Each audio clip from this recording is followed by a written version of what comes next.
Okay, I cannot sleep. It's a pain in the ass. Trying to sleep, I can't go back up.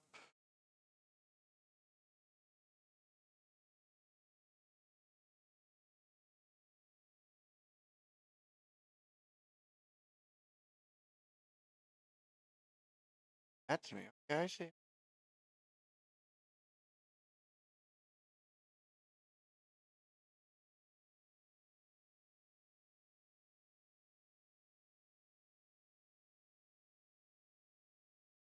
That's the one. Okay. So, yeah, I'm not even gonna wait. Switch over to it because I've done this 2 times tonight to care about what it looks like, and me not being able to sleep is irritating as hell as it is. So that's why we're just straight into it. As you can see, starting off right where we left off. Damaging. Rachel Zegler's emotional response to the South Park episode and the broader criticism surrounding her role in Snow White is just one piece of a much larger conversation happening within the entertainment industry. Over the past few years, Disney has faced increasing scrutiny for what many perceive as its attempts to be overly woke in its live-action remakes of classic films. The term woke in this context has come to refer to the company's efforts to be more progressive, inclusive, and socially aware in its storytelling. This has often meant recasting traditionally white characters with actors of color, updating female characters to be more empowered and independent, and reworking storylines to reflect contemporary values around gender, race, and identity. While some applaud these changes as necessary and long overdue, others feel that Disney has gone too far in its quest to be politically correct. These critics But argue that the that's not company is politically correct. sacrificing the timeless appeal and magic of its classic stories in favor of pushing a political agenda. They believe that instead of creating new original stories that reflect modern values, Disney is trying to retrofit its older films to fit the current cultural climate, That's often what they're with doing. mixed results. The live-action remake of Snow White has become a flashpoint in this debate, with Rachel Zegler bearing the brunt of the criticism. As the actress chosen to lead the reimagined film, she has become a symbol of Disney's efforts to modernize its content. Her outspoken defense of the film's changes, including its emphasis on female empowerment, has made her a target for those who feel that Yeah, it did. It made her a target for everything that's wrong with the world today. Disney is losing sight of what made its original films so beloved. For Zegler, the pressure of being at the center of this cultural debate has clearly taken a toll. While she remains a talented and promising actress, the controversy surrounding Snow White has cast a shadow over her career, at least for the time being. One of the central issues raised by Rachel Zegler's breakdown is the delicate balance between satire and personal attack. South Park has long been known for its biting humor, and over the years, countless celebrities, public figures, and institutions have found themselves the subjects of the show's satire. For many, being mocked by South Park is seen as a rite of passage, a sign that one has truly made it in the public eye. However, for Rachel Zegler, the experience was clearly more personal. While satire is often intended to provoke thought and spark conversations, it can also feel hurtful when it targets individuals who are already under intense public scrutiny. In Zegler's case, the South Park episode likely felt like a culmination of the criticism she had been facing ever since being cast as Snow White. There's an ongoing debate about the role of satire in modern culture. On one hand, satire is a powerful tool for holding public figures and institutions accountable, using humor to highlight the absurdities or contradictions in their actions. On the other hand, when satire targets individuals who are already vulnerable or struggling with public perception, it can come across as cruel or unnecessary. For Zegler, the South Park episode likely felt more like a personal attack than a lighthearted joke. The young actress was already grappling with the pressure of being cast in such a high-profile, controversial role, and the episode only added to the negativity she was experiencing.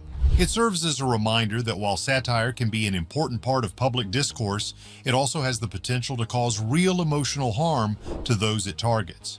As Rachel Zegler continues to navigate the aftermath of the South Park satire and the ongoing criticism of her role as Snow White, many are left wondering what this means for her future in Hollywood. Well, from her own actions, Hollywood is looking to get as far away from her as possible at this point. Uh, and I hope she realizes she did it to herself. She brought this all upon herself. Would. Will this controversy define her career, or will she be able to move past it and continue building on her early successes? Even Well, if she stops with the fake woke agenda, then yeah, she can.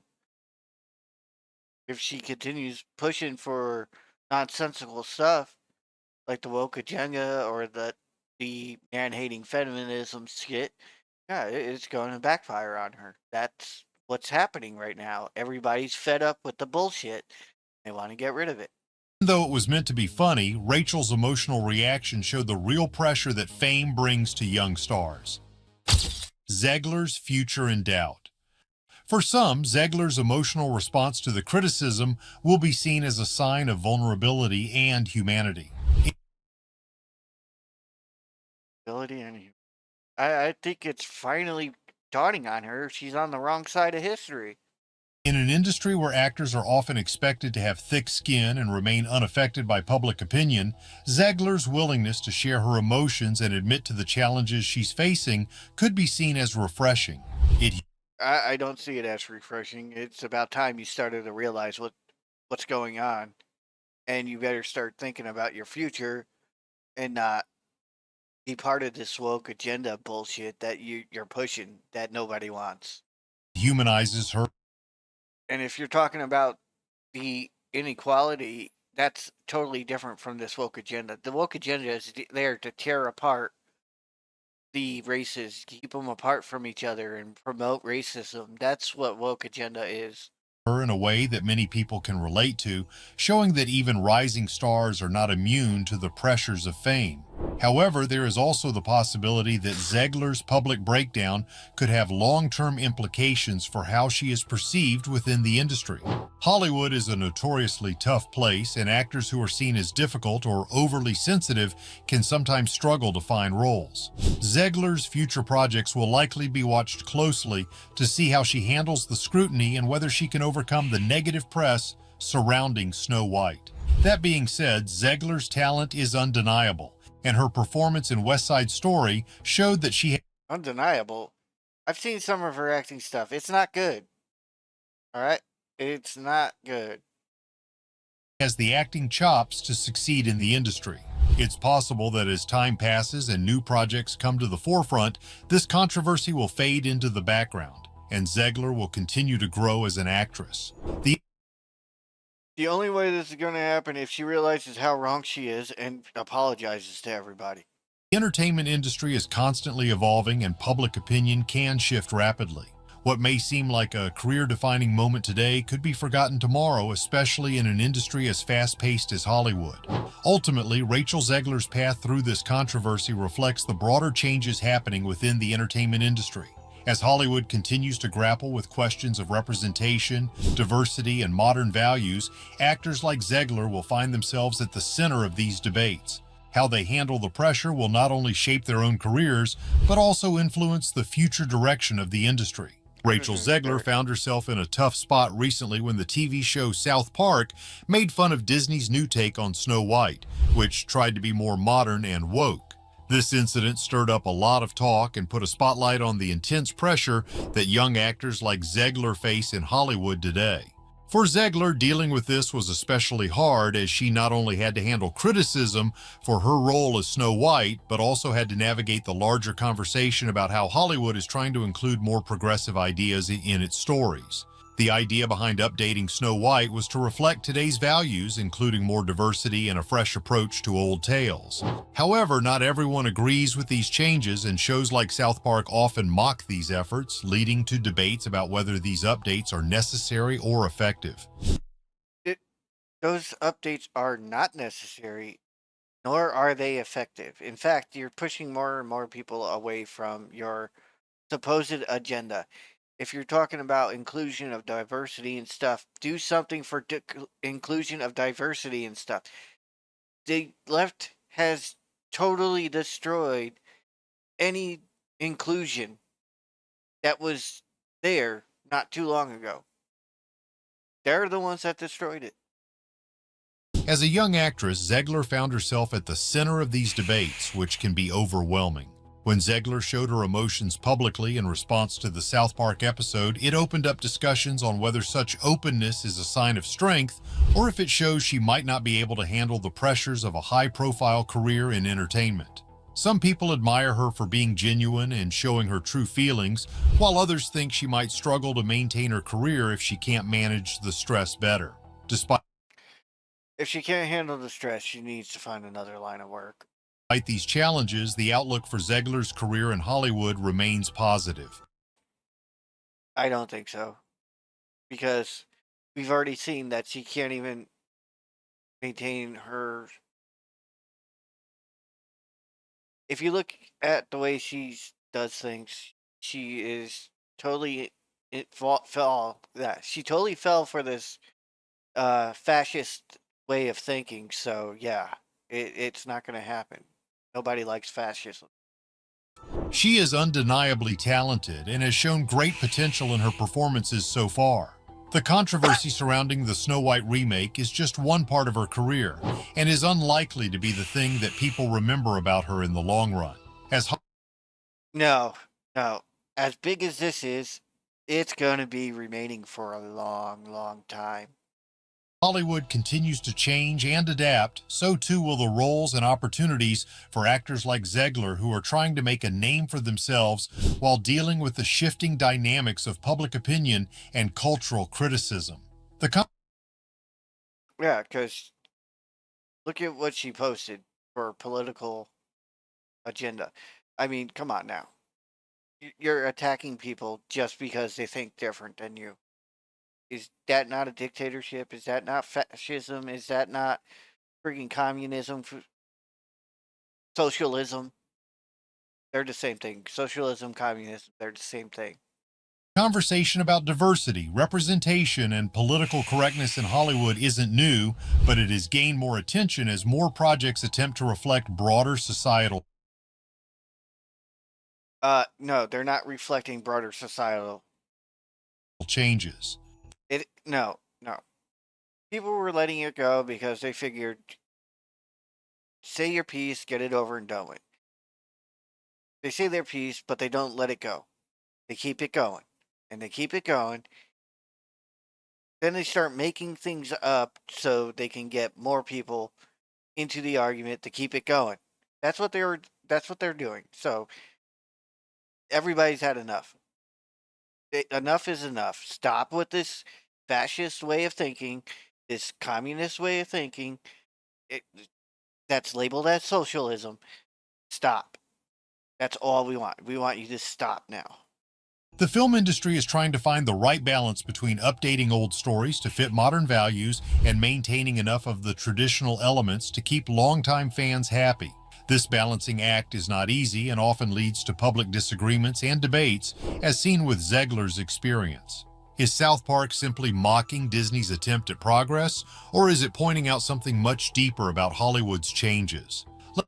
Yeah, because this is not progress. In fact, it's having the opposite effect of progress.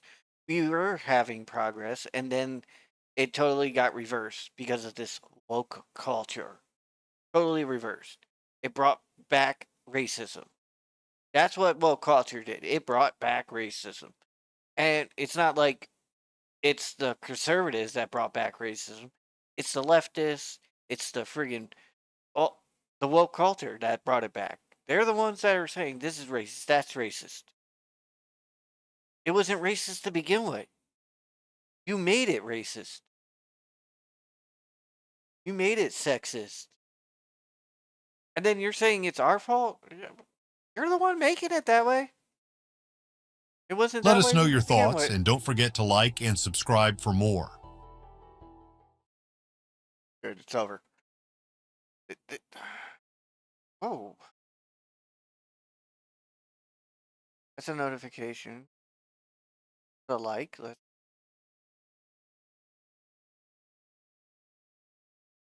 Oh. See right here, December 2024. These are definitely bots, but I don't care. I'll follow him for the hell of it. What is this? App. Tim Young.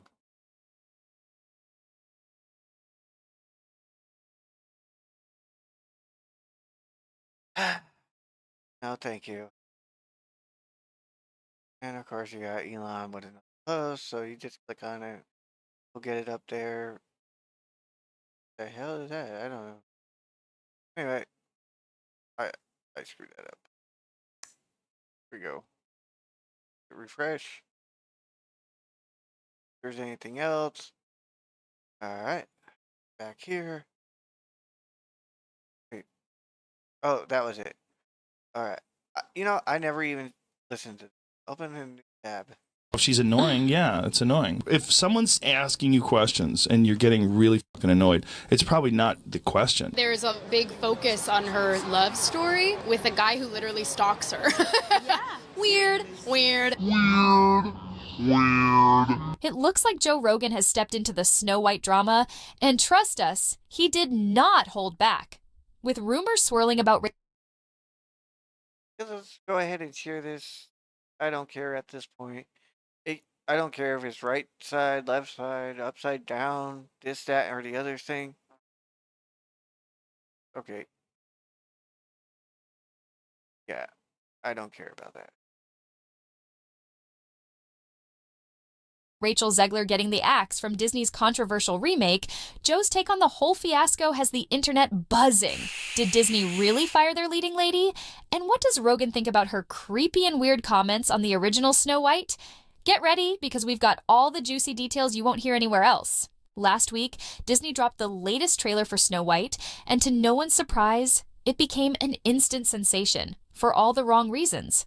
The trailer has racked up over 750,000 dislikes compared to just 30,000 likes, making it one of the most disliked trailers in recent Disney history.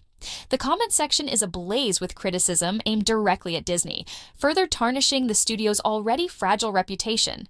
Many see the film as a symbol of everything wrong with Disney in 2024. The backlash feels well-deserved. The once beloved legacy of Snow White has been torn apart by baffling creative decisions, leaving audiences to ask, how did Disney mess up one of its most iconic properties so badly? Let's break down the disaster step by step. For starters, the film initially cast Snow White alongside a group of magical, diverse creatures instead of the beloved dwarves. This was an attempt to avoid controversy over outdated stereotypes. You're creating controversy. However, when actors with dwarfism voiced concerns about being excluded, Disney shifted direction again. In its latest move, the studio has decided to render the dwarves entirely in CGI. The result is a visually jarring, lifeless spectacle that completely misses the heart of the story while alienating audiences. Disney's decision-making here is truly perplexing. The whole point of live-action adaptations is to bring beloved animated classics into the real world, yet this version feels more artificial than ever. From the trailer, the CGI characters look like plastic, cartoonish renditions, utterly lacking in charm and authenticity. The backlash against these changes began long before the teaser was released, but Disney's repeated missteps have turned what might have been constructive criticism into outright hostility. At the center of the controversy is Rachel Zegler, cast as Snow White. Initially, her casting was met with cautious optimism, but her public comments about the original film quickly eroded that goodwill. She famously dismissed the 1937 classic as extremely dated, calling the romance creepy and weird. It's no longer 1937. That is not going to be saved by the prince. She's not going to be saved by the prince. There's a big focus on her love story with a guy who literally stalks her. Yeah. Weird. And she doesn't like sharing the spotlight, as you can see with her co-star there. She was trying to push her away so she could talk to the reporter by herself. It's really not about the love story at all. Imagine being chosen to play one of the most iconic characters in cinematic history, only to openly disparage the story that made her famous. Fans saw this as a direct insult, not just to the original creators, but to generations of viewers who cherished the timeless tale. Making matters worse, Disney appeared to support Zegler's remarks. By allowing her to openly criticize the original story, the studio sent a clear message. It lacks respect for its own legacy and its loyal fan base. It was a PR disaster that could have been avoided with a thoughtful response. Instead, Disney doubled down on its divisive messaging, alienating even its most loyal supporters. The studio's attempts at damage control only made things worse. Rachel Zegler was sent on a press tour, where she made half-hearted efforts to praise the project. But the damage was already done. Her initial comments had gone viral, and audiences were unimpressed by her sudden change in tone. The situation was further exacerbated by the trailer itself, where Zegler's portrayal of Snow White bore little resemblance to the sweet, kind-hearted princess fans remember. Instead, she came across as brash, condescending, and self-righteous, qualities that felt entirely out of place for the character. The controversy deepens when examining Disney's broader motivations. Many fans believe the studio has abandoned its storytelling roots in favor of promoting political messages That's exactly what they did. and virtue signaling. The changes to Snow White reflect a But it's not virtue signaling, it's communist. growing trend there. in Disney's recent projects. Traditional narratives are being replaced with modern, strong female leads who often lack depth or relatability. Well, yeah, because they're ripping that out and putting a shallow husk of a character in there that has no character at all. They're just putting somebody in there. You're a different race. You get this, and we're gonna piss off everyone that loves the original story. That's what they're doing. While strong female characters are absolutely welcome, these particular changes feel forced and hollow. Yeah, because they are forced and hollow. We don't argue with characters that are diverse. What we argue about is you're ruining a story that doesn't need it to be that way. If you're going to do that, you got to make a new character to stick in there somehow and make it, you got to make it meld. If it's not melding, it's stupid. That's the biggest problem with the fucking world today. They're just destroying their own fan base because they don't understand what they're doing to themselves. Well, they understand what they're doing to themselves, but they just don't want to give up on it. They just want to push it more, which is stupid. It really is. It really is. It really. Okay, I forgot to mute that. I was opening up another window because there's a couple other things I want to do, but that was an accident. Sorry about that. Okay. Stripping away the charm and timelessness that made the original Snow White resonate with audiences. Peter Dinklage's criticism of the Seven Dwarfs added another layer of complexity. The actor labeled the original depiction backward, prompting Disney to overhaul the characters entirely. You're progressive in one way, but you're still making that fucking backward story of seven dwarves living in a cave. What the are you doing, man? While Dinklage's comments were well-intentioned, many fans, and even some industry insiders, found his stance hypocritical, given his history of taking roles in fantastical settings. His remarks effectively closed the door on opportunities for other actors with dwarfism, a move many viewed as counterproductive. The decision to replace the dwarves with CGI characters only added to the controversy, with fans mourning the loss of practical effects and genuine performances.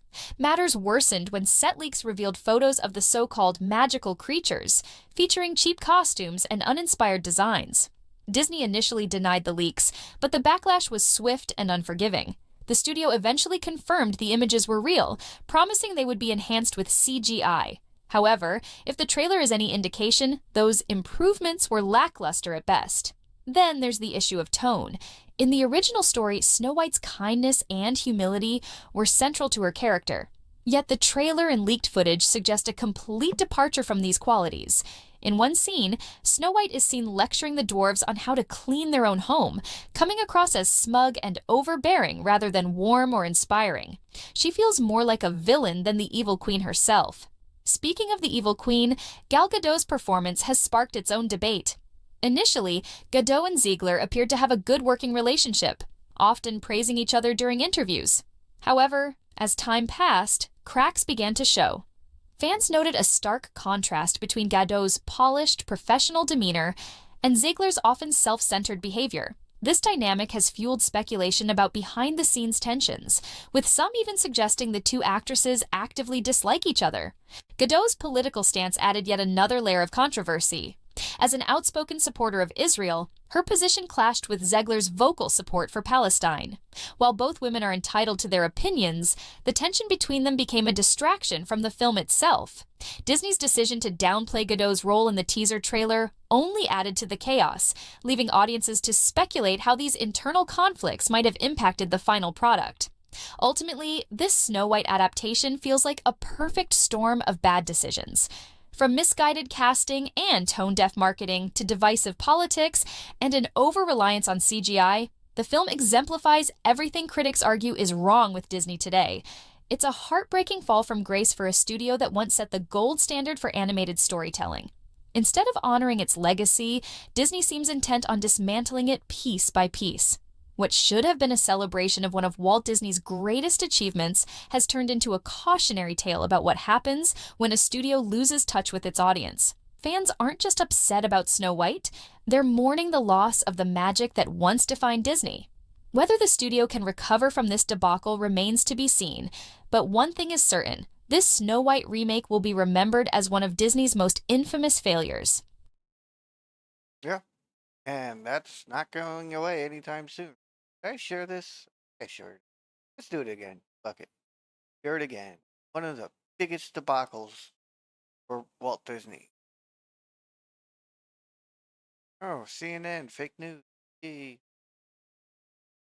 They are fake news nowadays. All of them. Okay, here we go. Tab. It's just been the honor of a lifetime. I think any young person, any little girl, you get to put on a Disney princess dress. If I'm going to stand there 18 hours in a dress of an iconic Disney princess, I deserve to be paid for every hour that it is streamed online. It's just been the most amazing experience. Weird.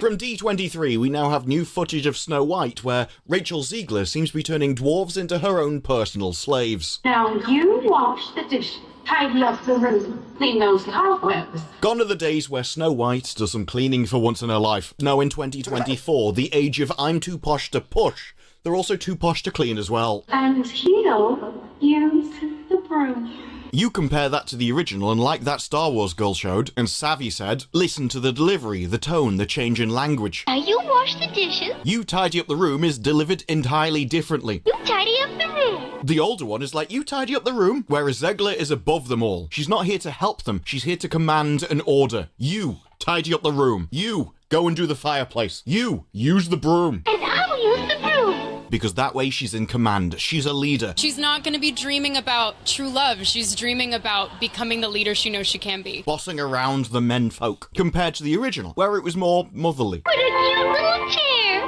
Must be 7 little children. Led to the house because she needed a place to stay. She thought orphan children lived there and felt bad they didn't have a mother. You'd think their mother would. Maybe they have no mother. Then they're orphans. So she thought she'd clean the house and surprise them. We'll clean the house and surprise them. Then maybe they'll let me stay. Where in the modern movie, what's she even for? What can she possibly provide? Let's face it, if Snow White isn't paying the dwarves in rent by cooking and cleaning, I'm going to assume she's staging a gangbang. But this Snow White movie, from its very inception, has been surrounded in drama. Then again, they did employ Rachel Ziegler. This seems to happen in her movies. Do you speak the language? Does it matter? Does it matter? Do you eat the food? Does it matter? You have a way with words. No. Word vomit. Not only was there the return of the drama of who is the fairest of them all, or as somebody else said, for this to make sense, the mirror must have an astigmatism and be nearsighted. But it also faced controversy because it failed to meet fan expectations. And Rachel Ziegler decided that she was going to talk about divisive political issues in far-flung countries, immediately underneath her advertising for the movie. Issues which her co-star is on the other side of. That's got to be one awkward set, hasn't it? Frankly, I don't even know why Rachel cares, being Polish after all.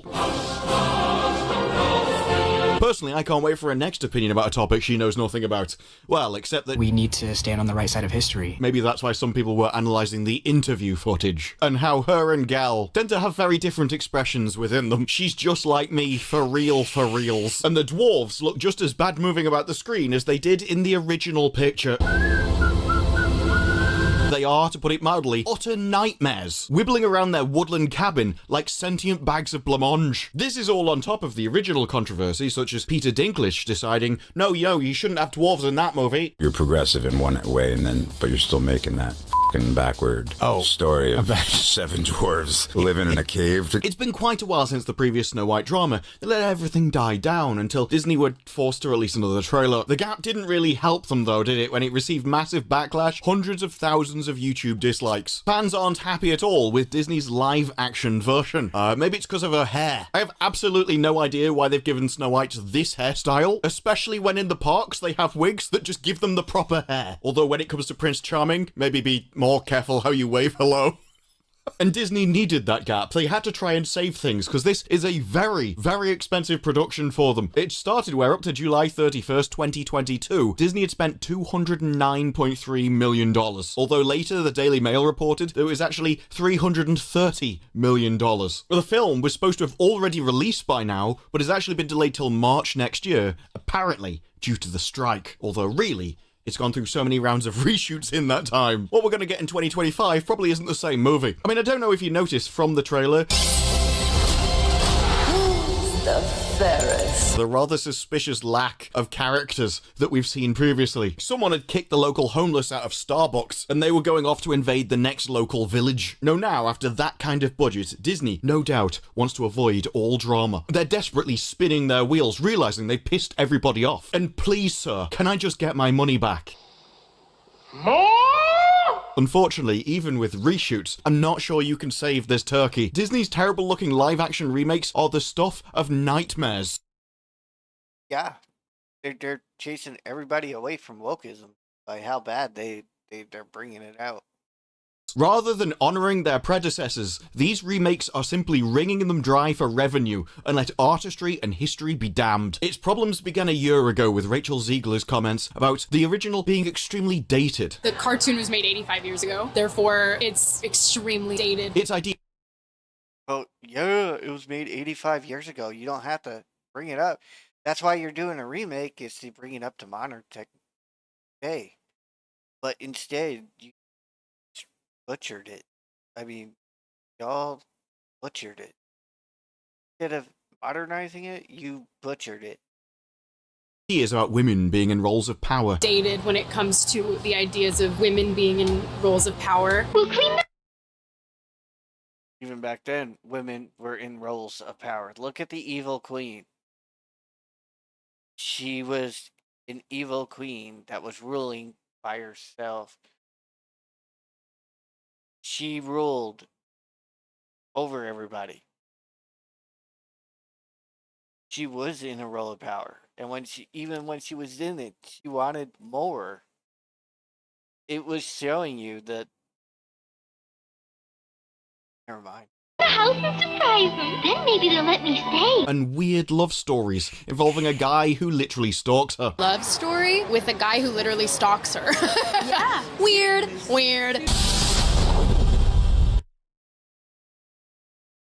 And you're not taking into account that it's back 200 years ago that this was happening. Small population. Only form of communication was to go see the person. If a person wasn't willing to go see that person, there was no communication. Hello?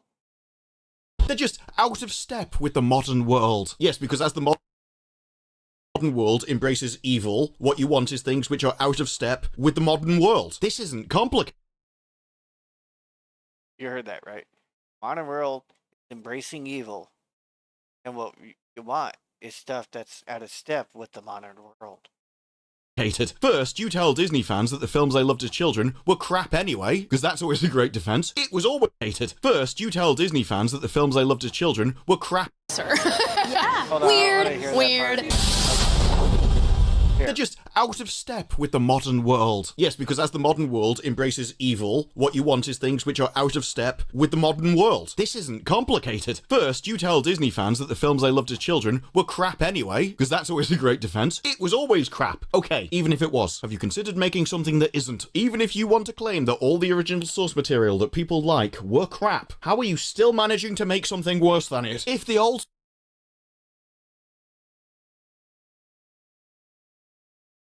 It's true.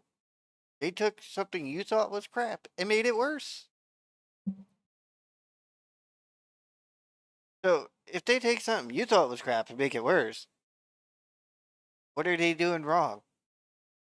Oh, wait, it's the woke agenda. stuff was crap, it should be easy to improve on, and you still can't manage that. At the end of the day, this is a story of representation, and it matters. All you're doing in that case is just helping my argument that you shouldn't be employed. I'm telling you. Point proven. She shouldn't have been employed to begin with. That argument is not going to save your job. And second, because the general way in which time works, this is showing the Telegraph's view of history that, modern things are better, older things are worse, and we're just advancing through time towards the promised land. We never could have made a mistake at any point in history that just led us down a horrific path of evil. We couldn't have done that. No, the future's better. The future's... Yeah, the future will be better once we get rid of the woke freaking culture that the left have said is the be-all, end-all. That is dividing the country and causing more racism than we had 20 years ago. Bright. The future's orange. The future's bright. The future's orange. Sorry, flashback to childhood adverts there. Who says advertising dollars don't leave an impact on you? No, films made before the Second World War don't tend to be that big on early 21st century girl boss feminism. What are they for? Look at the chubby little bastards just sitting around everywhere. Back then, Hollywood hadn't yet embraced the most evil ideology of all time, responsible for more deaths than anything else in all of human history. But Disney, they sure will now. I've Point proven. remade it, and boy, do I have some evil for you. All of the people were angry. Like, those people, Various people that we awakening need of- to educate, love into awareness. love them in the right direction. No, instead, So why are you trying to force them down a path of evil? the trailer opened up with the portrayal of the Seven Dwarfs themselves. Originally believed that it first featured live-action actors of mixed heights in these crucial roles. I have a feeling they're talking about them. But rather than weather the storm over representation this would have stoked, strangely, in this regard, the storm would have been, I thought you cared about representation. It turns out you don't. You just want to put creepy weirdos into roles, don't you? How can we make Snow White look like a load of circus freaks leading a revolution That's exactly what they did. against the bedroom tax? Does such an approach dispel stereotypes about shorter actors? There's going to be a lot of this, by the way. Nobody wants to use the word dwarf for some reason. These aren't just short people, it's a medical condition. It's fine. You don't have to pretend that they're just the same as everybody else. The argument has been dodged, though, as it just all replaced them with CGI people. As glimpsed in the trailer, they are, to put it mildly, utter nightmares, wibbling around their woodland cabin like sentient bags of blancmange. The 22-second extended version of the trailer offers a longer look at a terrifyingly vacant dopey. It does nothing. Yes, because that's what they wanted. They want to make controversy. They want to have it so everybody's like, screw Disney. What did I do? Back. Did mute it. Yeah.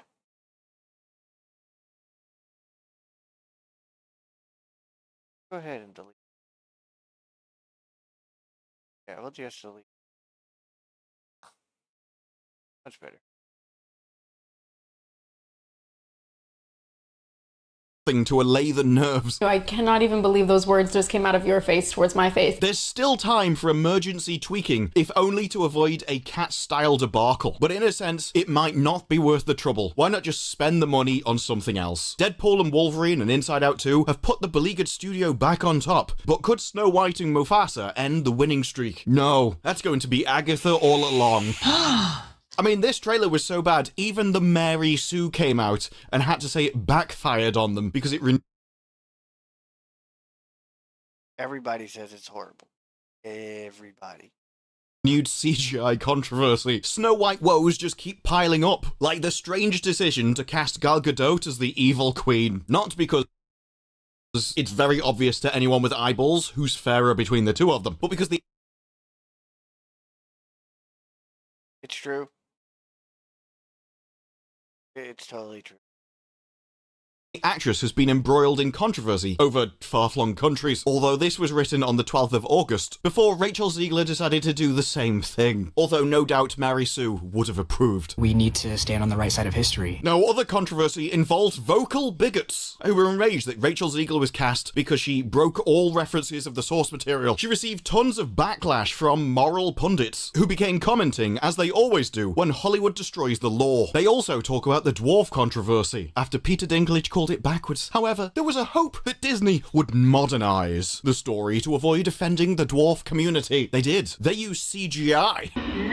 You can't get more modern than that. Now, I would have said if you wanted to not offend them, you could have given them jobs, or just hired actors in general and then used camera trickery to make them look smaller. This would work the same way as the Hobbits, because one of the issues with being a dwarf in real life is that proportions can sometimes be off. And so depending what you're actually going for in a character as part of the source material, it is better to use camera trickery than anything else. But instead they decide they're going to ruin everything and be on the wrong side of history. the solution was to not hire actors like that at all, make them all CGI. Oh no, it's almost like our own evil has backfired on us. The dwarves are only briefly shown, but it doesn't look good. The CGI is terrible, and it gives them a very unnatural appearance. They're CGI dwarfs. An unnatural appearance. They're literally computer generated. They aren't natural to begin with.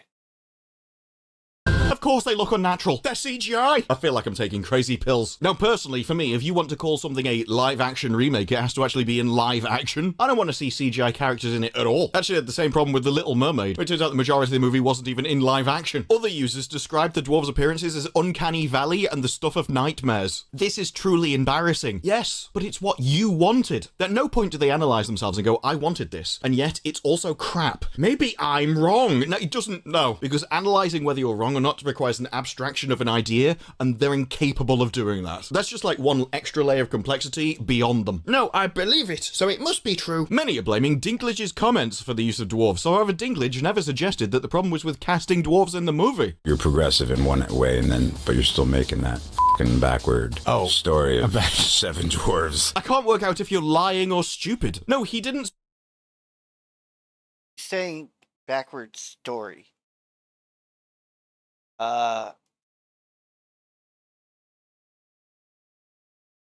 Seven dwarves living in a cave. I mean, they weren't living in a cave. They had a house. I mean, come on now. They had a house. Oh, there goes the Avatar acting up. But yeah, if they have a house, how are they living in a cave? They were mining in a cave. Hello, they were miners.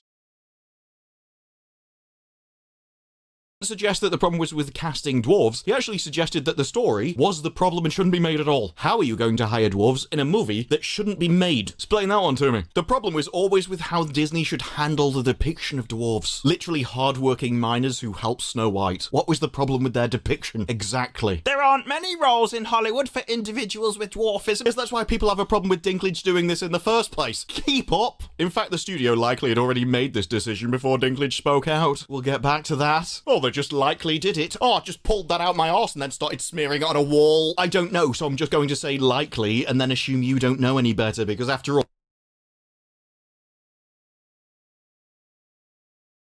Okay, yeah. Whatever.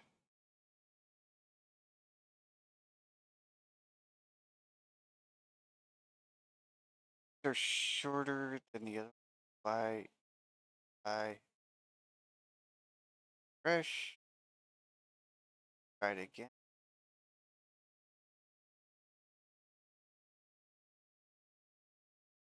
I try export.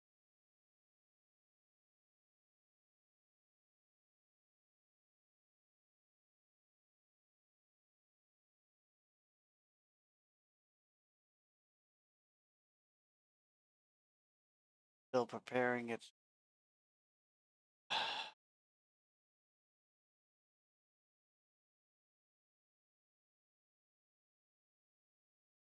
More than likely.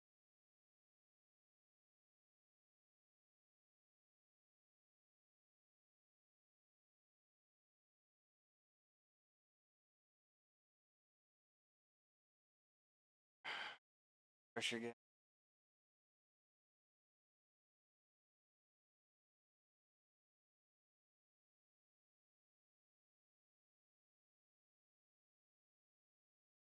Download. Still not letting me download.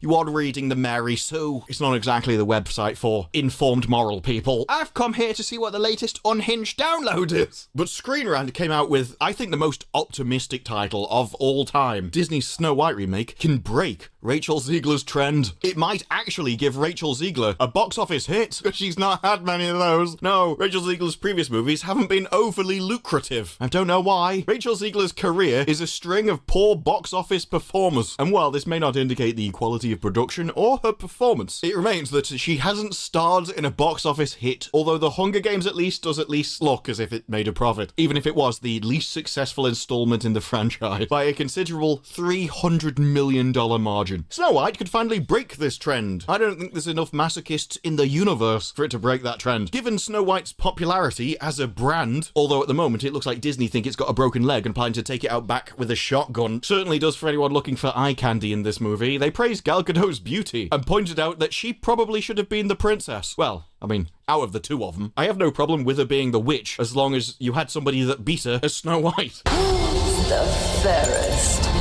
one of all. Mirror, mirror on the wall, who is the fairest in this kingdom? The mirror must have an astigmatism and be nearsighted. Isn't Snow White supposed to be more beautiful? How jealous would the queen be if she was the beautiful one? Or what will the conflict of the story now be that it won't be for beauty? I don't know, with two women, it could be anything. Oh, you've got a Stanley Cup that I want? Give it here! Is Snow White going to get a poisoned apple because the queen thinks she gave her a funny look once? Despite Rachel Ziegler saying that she was so unbelievably proud of what she's done, presumably in an attempt to balance out all of her previous comments, which she hopes everyone's forgotten by now. I was scared of the original cartoon. I think I watched it once and then I never picked it up again. I do kind of have to ask, what version of the film is it that you're most proud of? Because there seems to have been a few. The rumours have constantly been coming out that Snow White has been undergoing reshoots for basically over the last 2 years, after Rachel Ziegler's PR disaster. Originally filmed over 3 months in 2022, the release will be basically 3 years after they originally completed filming. Afterwards, the rumour goes that there was additional reshoots done in 2023, with the goal to being insert flashbacks of Snow White featuring actress Amelia Foucher as a younger version of Snow White, with more reshoots done afterwards. The more interesting part comes from another rumour from a source at that park place, which alleges that the reshoots were done for these reasons: to clean up the original version to exclude dwarfs from the final product, except one live actor. This was done to allow for CGI dwarfs to be inserted, and may have added an additional $30 million to the cost. Another set of reshoots was done because focus groups detested Snow White as she was portrayed. They brought the younger version in to try and soften the Snow White character, and alleges that a third set of reshoots just wrapped because the end result of that was still that the movie was incoherent and disjointed, so they attempted to align it more closely with the original movie, while still allowing Ziegler to have her modern evil message, albeit one that is softer and less militant. And I guess we'll be able to get confirmation of that last one when we actually see the movie, because Ziegler's comments about it it 2 years ago were anything but soft. Snow White has to learn a lot of lessons about coming into her own power and how to find her own agency. All of Andrew's scenes could get cut. Who knows? It's Hollywood, baby. It's really wonderful. So basically, if Snow White doesn't come in and just start beating you around the head with this message, then you know that some changes have been done. Disney thinks they have a winner on their hands and they're going to drive it towards female audiences as hard as they can. Well, we all saw how that went for Madam Web, didn't we? Where Madam Web spent most of their ad spend on TikTok, aiming to get a female audience in for it. And yeah, that didn't work. In fact, it finally taught some people in Hollywood that I don't know if women are enough to carry the box office here. I mean, males make up 65 to 70% of the superhero audience. And in the case of Madam Web, the percentage of female viewers was still only 46%, despite virtually all of the marketing being aimed at them. You think you're gonna do better in Snow White, do you? It's a really stupid plan. Let's see if it pays off. And so, with all of these problems already just at the core of the movie, the last thing you want is your actors causing trouble for you on the internet. And yet, that's exactly what Rachel Ziegler decided to do. Unable to physically keep her mouth shut about anything. Just come out, talk about the movie, and shut your gob. No, Rachel Ziegler is basically like hiring a nuclear weapon, which has already been set to detonate. Miss Carpet is a person with feelings. It doesn't matter if you want to be a business that wants to make money and nothing else. She will drag you into trouble. Even when marketing her own movie, she still couldn't keep her mouth shut underneath the advertising. Because what? She forgets that there may be various people in the audience, and maybe you want to take in money for your product from all of them. Especially as your co-star takes the opposite position. You could have used this opportunity to go, we don't care. No, we just want to make money, bros. That's all we're here for. Instead, Rachel Ziegler, as ever, a wonder to the fans. They're at the forefront of her thoughts, as always. Her wildly inappropriate statement causing further damage to the film's promotional campaign, in which the trailers are already being ratioed, and has even pissed off fans of her co-star in the movie. Now, even people that would support the movie because they like the other actress are attacking the other actress in the pissing movie. It's just bad promotion and bad business all around, because Disney refused to put a muzzle on their actors, or at least haven't yet realized that they should go around hiring less problematic ones. Then again, Disney employees have the same worldview, so maybe you've got a deeper problem there, Disney. No, this obviously distracted people from giving a crap about Snow White, and instead, people started talking about Rachel Ziegler and Gal Gadot falling out. Obviously, tempers were high, and you've chosen two different sides of the battle and advertised it to the public. So when people are going, she genuinely can't stand being next to her, it's like, well, not exactly a happy face, is it? They even got likened to clips from The Boys. I'm going to... I'll be right back, folks. So just enjoy the show while I'm on for...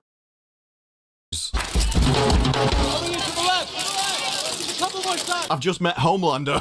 And while people were going, Gal Gadot's total obliviousness makes this even funnier, I actually don't think it's obliviousness. I think it's professionalism. This is just how adults in the room act. You know, when you're an actress, you should be able to act as if you're happy and interested. Be able to act as if you're not a complete bitch. Of course, none of this will stop any of them eating themselves. Oh my god, replacing dwarfs with CGI, that's not progressive. I mean, good. I mean, I don't want to side with Disney, but to me, you just wrote a headline that go, replacing the 7 dwarves with CGI isn't evil. Disney said they wanted to avoid reinforcing stereotypes. Like what? That dwarves are... dwarves? I'm not really sure what stereotype you're going for. We don't want to go for the stereotype that dwarves are short. I'm sorry? Because we didn't want to have stereotypes, we decided to just not employ them. Especially as they themselves were going, it boggles my mind that a network, instead of listening to a community, is listening to one person. That's just how much pull this one person has created in the society because of where he is on the level of popularity. Yes, and it is really personally beneficial if other people don't get to that level of popularity to compete with him on jobs. And over time, these opinions got even more bizarre. There's a huge problem with Disney's live-action Snow White trailer, again about the dwarves. This trailer makes me kind of angry, and I'm like, what? My opinions on this matter have sharpened since the image was released, especially with new Time Bandits. Now he starts going, oh yeah, that's because dwarves lose out on jobs. Fair enough. But then he says, I'm still annoyed that Peter Jackson was not casting little people, you could say dwarf, it's fine, in Hobbit roles in Lord of the Rings. And he's like, yeah, but that's because the Hobbits are little people. Dwarves are not just short people, it is a medical condition. And so you can have like out of proportions and stuff, but the hobbits are just normal people shrunk. Therefore, because they have to still be in proportion, it actually does make more sense to have a normal sized person who then you shrink down so that proportions stay the same. There's nothing wrong with this, it's perfectly logical. And of course, the very diverse and progressive Rings of Power commits the same erasure. It has a colourful coalition, but includes 0 little people. Huzzah for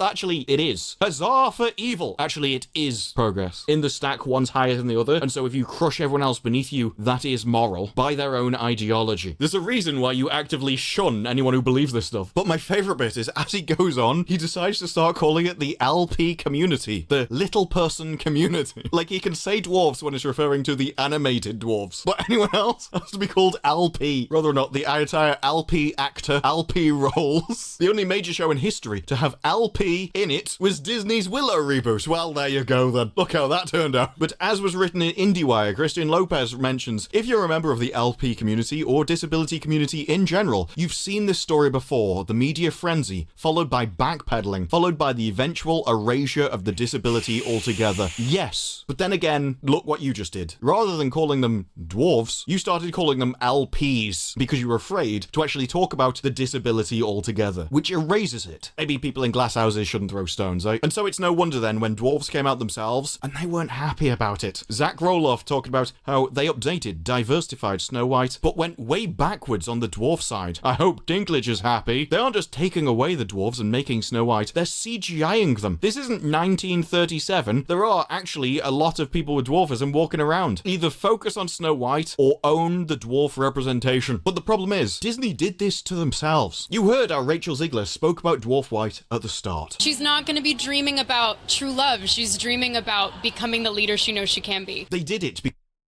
They did it so they can push an agenda that nobody wants, nobody needs, and nobody cares about. All that the agenda is doing is making diversity more popular. It is tearing apart this country. Because they wanted to embrace progress. And then people are, oh, I can't believe you've done something horrible. Of course they have. The entire ideology does something horrible. But everybody else, no, they want to use it for their own benefits. That's why they support it in the first place. Oh, I'm weak, I'm a victim, I can get something out of this. And then they wonder why it bites them. It's because the people involved were never motivated by trying to do the right thing in the first place. Instead, everybody got involved, all got on board the train for self-interest, for their own reasons, because they could get free stuff out of it, because they thought they could be lifted in positions which they haven't earned just because they ticked enough boxes. And then the surprise, that's what they're doing. is when somebody else comes along who ticks more boxes. Or maybe that box, we can't allow that anymore. That makes you a bigot. Everybody's all on board until it backfires on them. The real issue is, nobody else can really defend you. Because if you've been arguing that the best person for the job should have got the job, and you go, okay, well, clearly they're the best fit for the job. But that isn't what people are cast on anymore. Everyone embraced these ideas because they thought they'd be better off. And it turns out, no, maybe you're the one people are stepping on to get a job, rather than you stepping on somebody else. Now, any movie which has gone through this many reshoots is going to be a disaster. Any movie based on the ideas that Rachel Ziegler was speaking about at first is going to be a disaster. And I don't think any amount of reshoots can change something that ingrained in a movie. But at the end of the day, I find the drama interesting to look at from the outside in, but I have no dog in those fights. I just see this as everybody eating their own. They all got together and invented a way of life that stepped on the people who deserve to be there in order to enrich themselves. And then, once they kicked out all the people that should be there, well, now they're stepping on each other too. And so at this point in this fight, I'm not defending anybody, but I will stand back and laugh. And at 300 or 400 million, whatever this movie will end up costing, there is no way this is going to make their money back. And that is funny. But those are just my thoughts. What are yours? Let me know down in the comments below. Like the video if you like the video. Subscribe for more videos like this in the future, and I will see you in the next one. Bye-bye.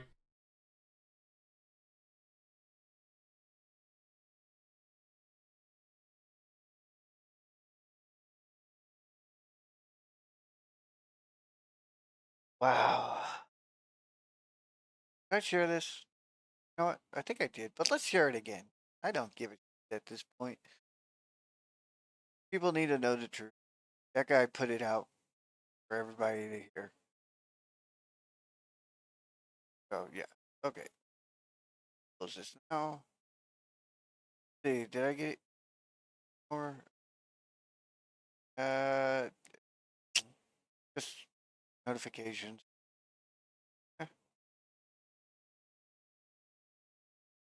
So I did the Joe Rogan, I did that one. So I guess it's this one now. Open tab. Start from the beginning. See themselves in. Snow White is running for president. I'm launching my campaign.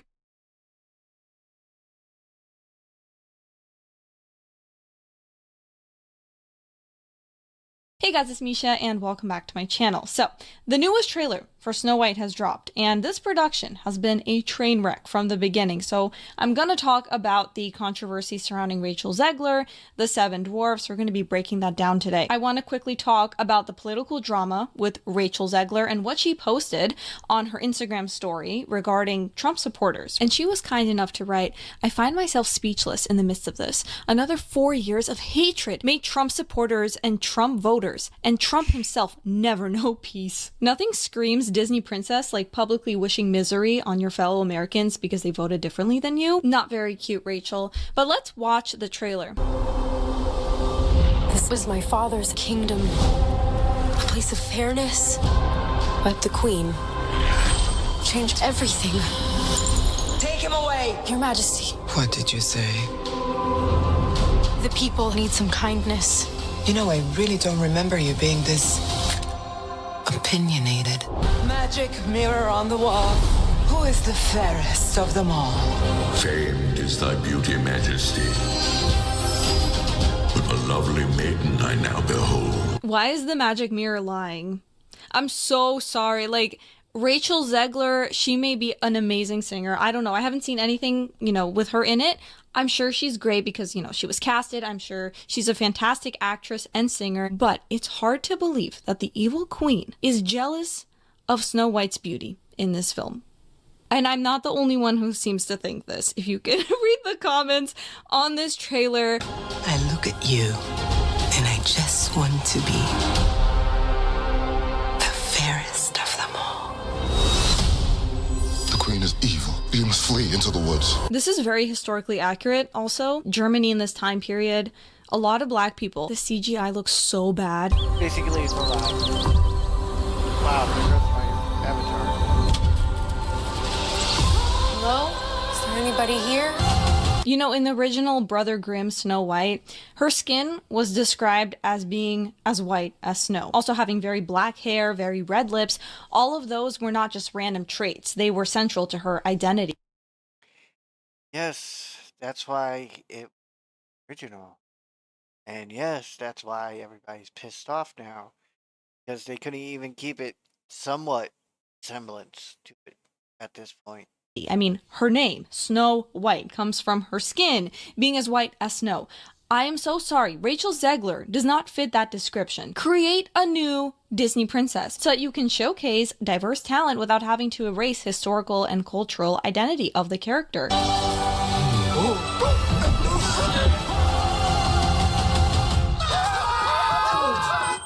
What is that? It's a human. What did you think I was? Nothing. Ghost. What is that? They could have easily made this into a horror movie. The Seven Dwarfs, they were originally going to cast actual people, right? And they were going to make it very diverse, but then they decided to take a different approach because they didn't want to offend the dwarfism community. And the different approach means they took away that opportunity from actors with dwarfism. So instead, let's make them into these CGI nightmares. I can't imagine a child going into the theater and not crying or screaming when they see these things. The Queen. Oh, they definitely will. But I hope the parents don't force them into that situation. You stole everything from all of us. I'm gonna need your help. I would consider that child abuse for trying to force them into the movie theater to watch that movie.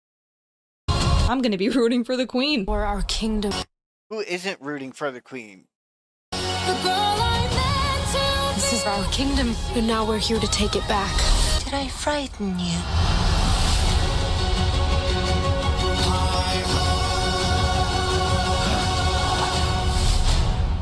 Right. So, Rachel is not just an odd casting choice. She has stirred up controversy in other ways as well. She has called the original story outdated, creepy, weird. Actually, a good fix would have been to include that solo poly hijabi amputee. You would have checked so many boxes with one character. Snow White represents everything that is evil. She is white. She is heterosexual. She is feminine. She gets saved by the prince. This is very wrong. She She has to become the prince. And Rachel Zegler has made it clear that this film is going to be different. She's going to be a girl boss. She doesn't need to be saved by a man. This is going to be about her personal growth and leadership. You said you were bringing a modern edge to it on stage. What do you mean by that? I just mean that it's no longer 1937, and we absolutely wrote a Snow White that is not going to be saved by the prince. She's not going to be saved by the prince, and she's not going to be dreaming about true love. She's dreaming about becoming the leader she knows she can be, and the leader that her late father told her that she could be if she was fearless, fair, brave, and true. And so it's just a really incredible story for, I think, young people everywhere to see themselves in. Snow White is running for president. I'm launching my campaign.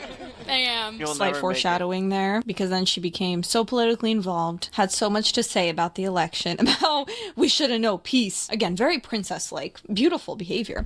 But yeah, she goes on to say this. There's a big focus on her love story with a guy who literally stalks her. Weird.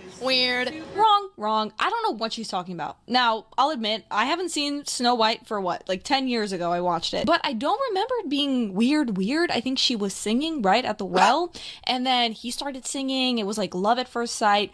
I can look up a video. Let's watch it. Here, I was right. She's singing. She sees him. She's surprised. She goes back inside. He's singing. She's singing now. So she's happy. They're both in love. And then also, there's this whole thing about the kiss not being consensual because she was in this, death sleep situation because she ate that poisoned apple. Here, he kisses her to break the spell, and it's lacking consent. Well, maybe because she's dead, basically. He's kissing her goodbye. Everyone thinks she's dead. Would you prefer her die? Because look, he kisses her, she wakes up, and she looks happy. I wonder in the movie, are they gonna Me Too it? She's gonna get up and say, well, yeah, you saved my life, but I didn't consent. Or with Sleeping Beauty, if they do another movie, she's not gonna wake up because consent wasn't given. Or Cinderella, they shouldn't do the glass slipper thing because ableism. Some people don't have feet. So yeah, what they did with Snow White here is another example of Disney trying to fix something that wasn't broken. And it's only going to get worse and worse until they realize that when you go woke, you go broke. Classic stories like Snow White are timeless for a reason. No amount of unnecessary reinvention can replace what made those stories so popular in the first place. And that's all for today's video, guys. Let me know what you think about this new trailer in the comments below. Also remember to like, subscribe, and hit the notification bell, and I will see you all in the next one. Bye. And there we go. Another person with a brain.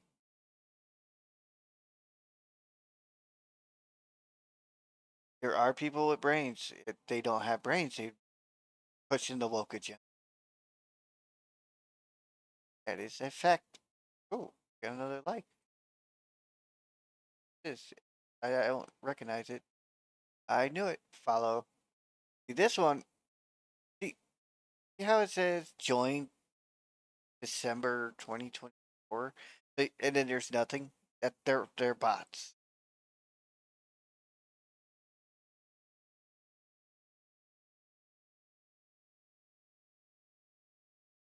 Horror movies. Yes, Snow White is definitely a creepy horror movie now because of the dwarves. And of course, I got those, so that doesn't matter. We'll hit refresh, see if anything updated. Okay.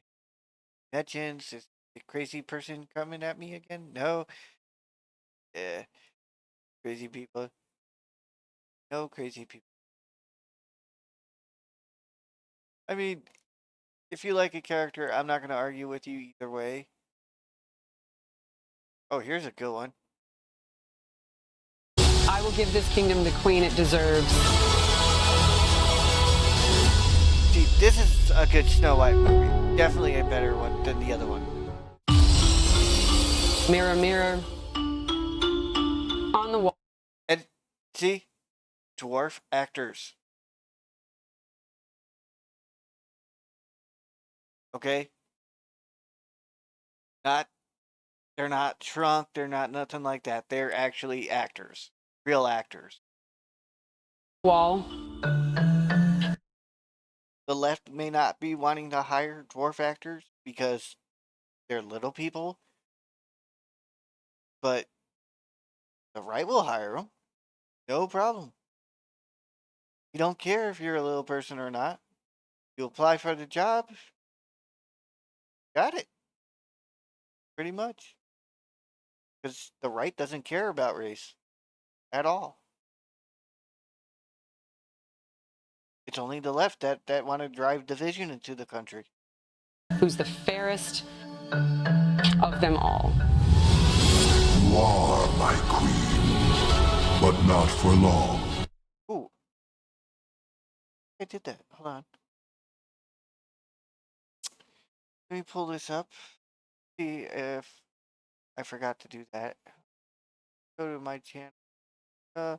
Open in tab. Open in tab. Open in tab. Mute. Okay, so it won't keep repeating itself like it just did. Go ahead and share. Let people know I'm still on. Still broadcasting bullshit. Yeah, there we go. What the fuck, dude? Car accident? The fuck? What? No, no, no. Good thing that's on the other one. Wow, that was horrible. Well, yeah, I posted that on mine. So hopefully I get some more views.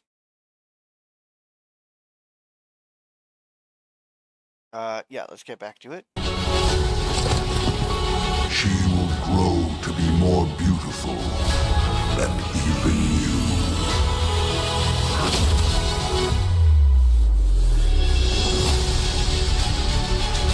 I am but a Hey, babe.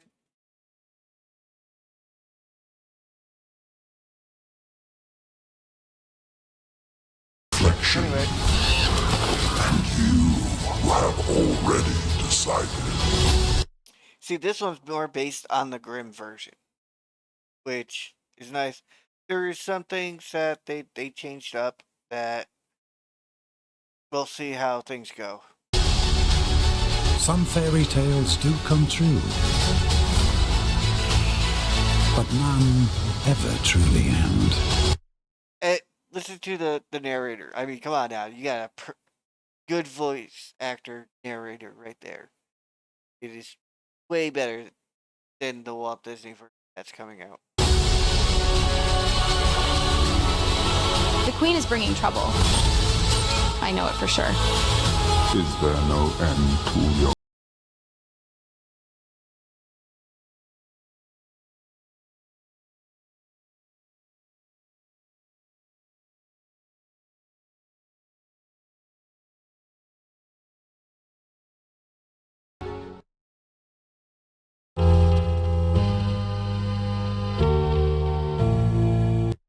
And yeah, there we go. It one of the more perfect friggin' ones.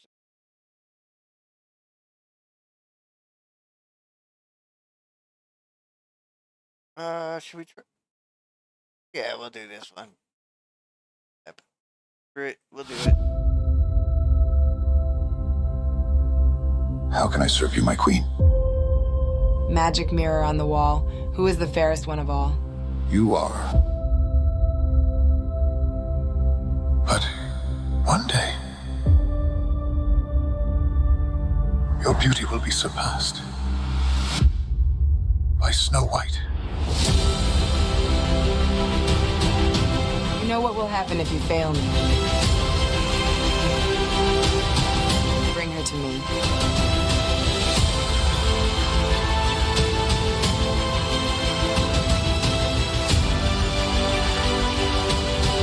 Can't wait to see what happens next. Snow White, you are the true queen. Go on, have a bite. You have been very kind to me. I'm awfully grateful. She's beautiful. Just like an angel.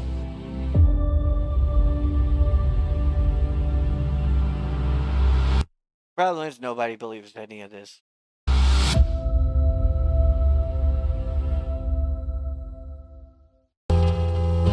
Yep. So there we go. We got that trailer out of the way. Nobody believes anything in that trailer. Yeah, I already watched that one. I've already watched that one. Wait, you haven't seen this one? Open a new tab. Another preview of Disney's planned live-action Snow White remake was published. Look at that. Look at their face. It's like, I hate this role. I hate this life. I hate this. I hate this. That's what you get from this picture. It's like, I hate my life. I hate this world. I hate everything about everything. Kill me now. That's what I'm getting from that picture. The Grimm brothers' heroine, played by Rachel Zegler, performs a brand new song titled Waiting on a Wish. The song, which was written by EGOT winners Benj Pasek and Justin Paul, seems to have been a part of Snow White's journey from the beginning. The 23-year-old West Side Story actor sings, waiting on a wish / holding out for someday / hoping somehow, some way / there comes a miracle to find me / I close my eyes and see / the girl I'm meant to be / is she a part of me I've had to hide.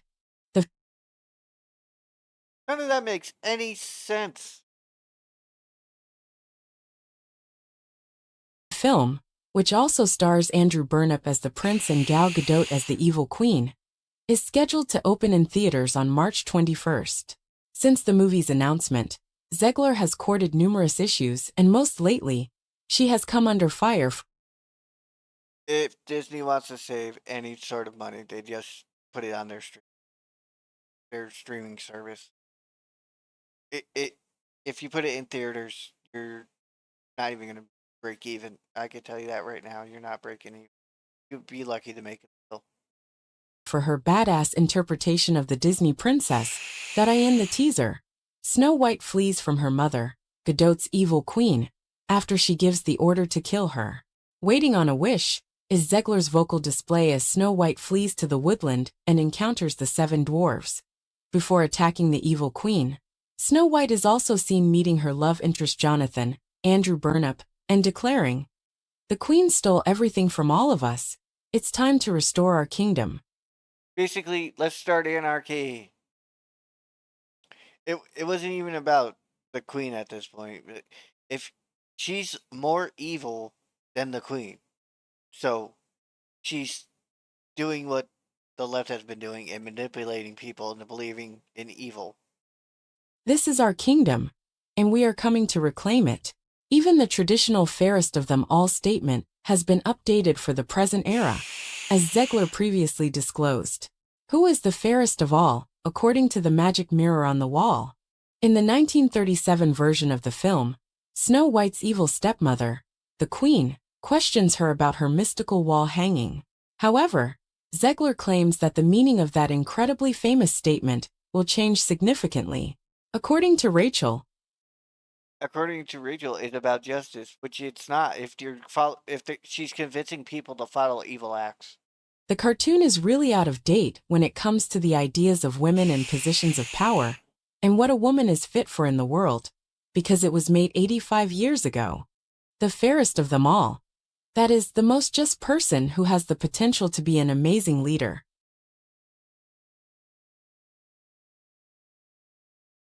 Yeah, and they're saying that's you choosing evil? Yeah, I don't think so. Became the focus of our reworking of Snow White's actual function. Another significant alteration to the original plot was also disclosed by Zegler. What makes it so relevant to where we are today is that she is the proactive one and sets the terms. The prince... She becomes a man. That they're trying to make her into a prince, not a princess. Won't save her, she stated. She won't be dreaming about true love, Gadot continued. Rather, Snow White will dream of becoming the greatest leader she knows she is capable of being. She wants to be a dictator. That's what she wants to be. Zegler added, she was the leader her late father told her she could be if she was brave, fair, fearless, and true. And she is none of those. The way she's portrayed in this movie, from the trailers, she is none of that. In 2022, Rachel mockingly told Extra TV that the original cartoon came out in 1937, and very evidently so. Her romance with a man who actually stalks her is the main focus. The whole point of these cartoons was it was done in a time prior to that. I mean, come on. It's over 200 years old the original came out. 200 years ago. Think about it. How much further back in time that was. How the times are different. How they communicated. In order to communicate, you had to go in person. That's how you look. You seen a girl you liked, you went up to her and you started talking to her. That was how they would meet back then.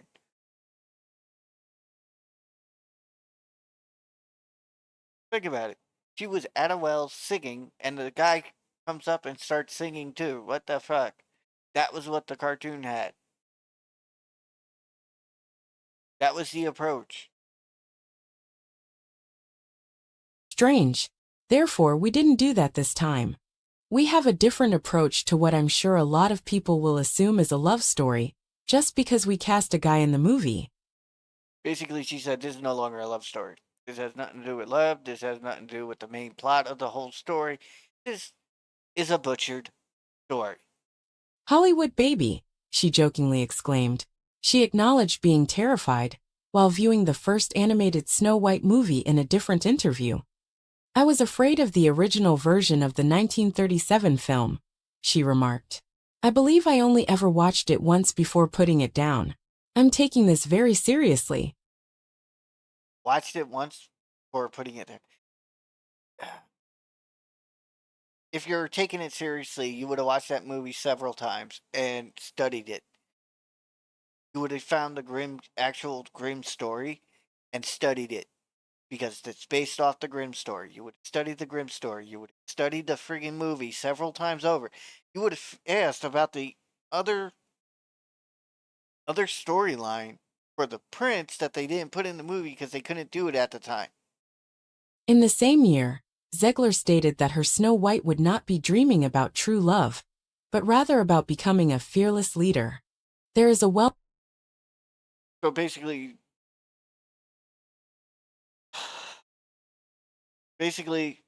they are like, she wants to become a true leader. No, she wants to become a dictator. That's what that's about. Think about it.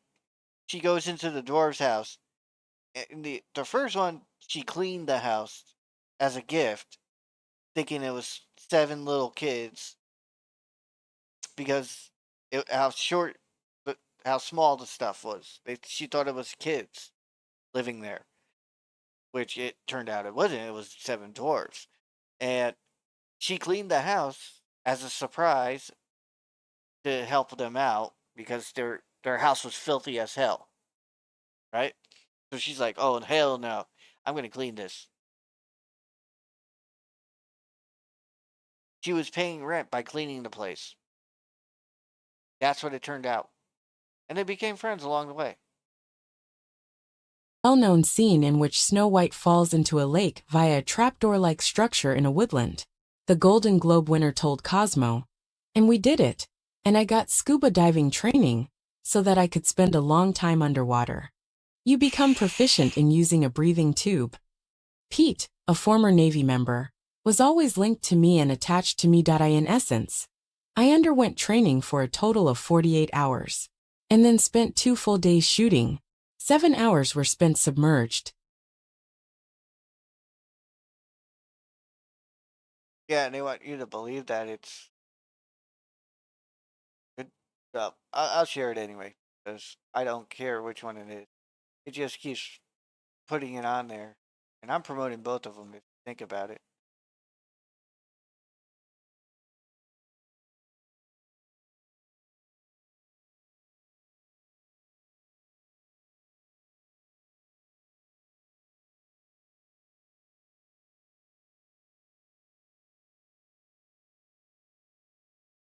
I don't know what.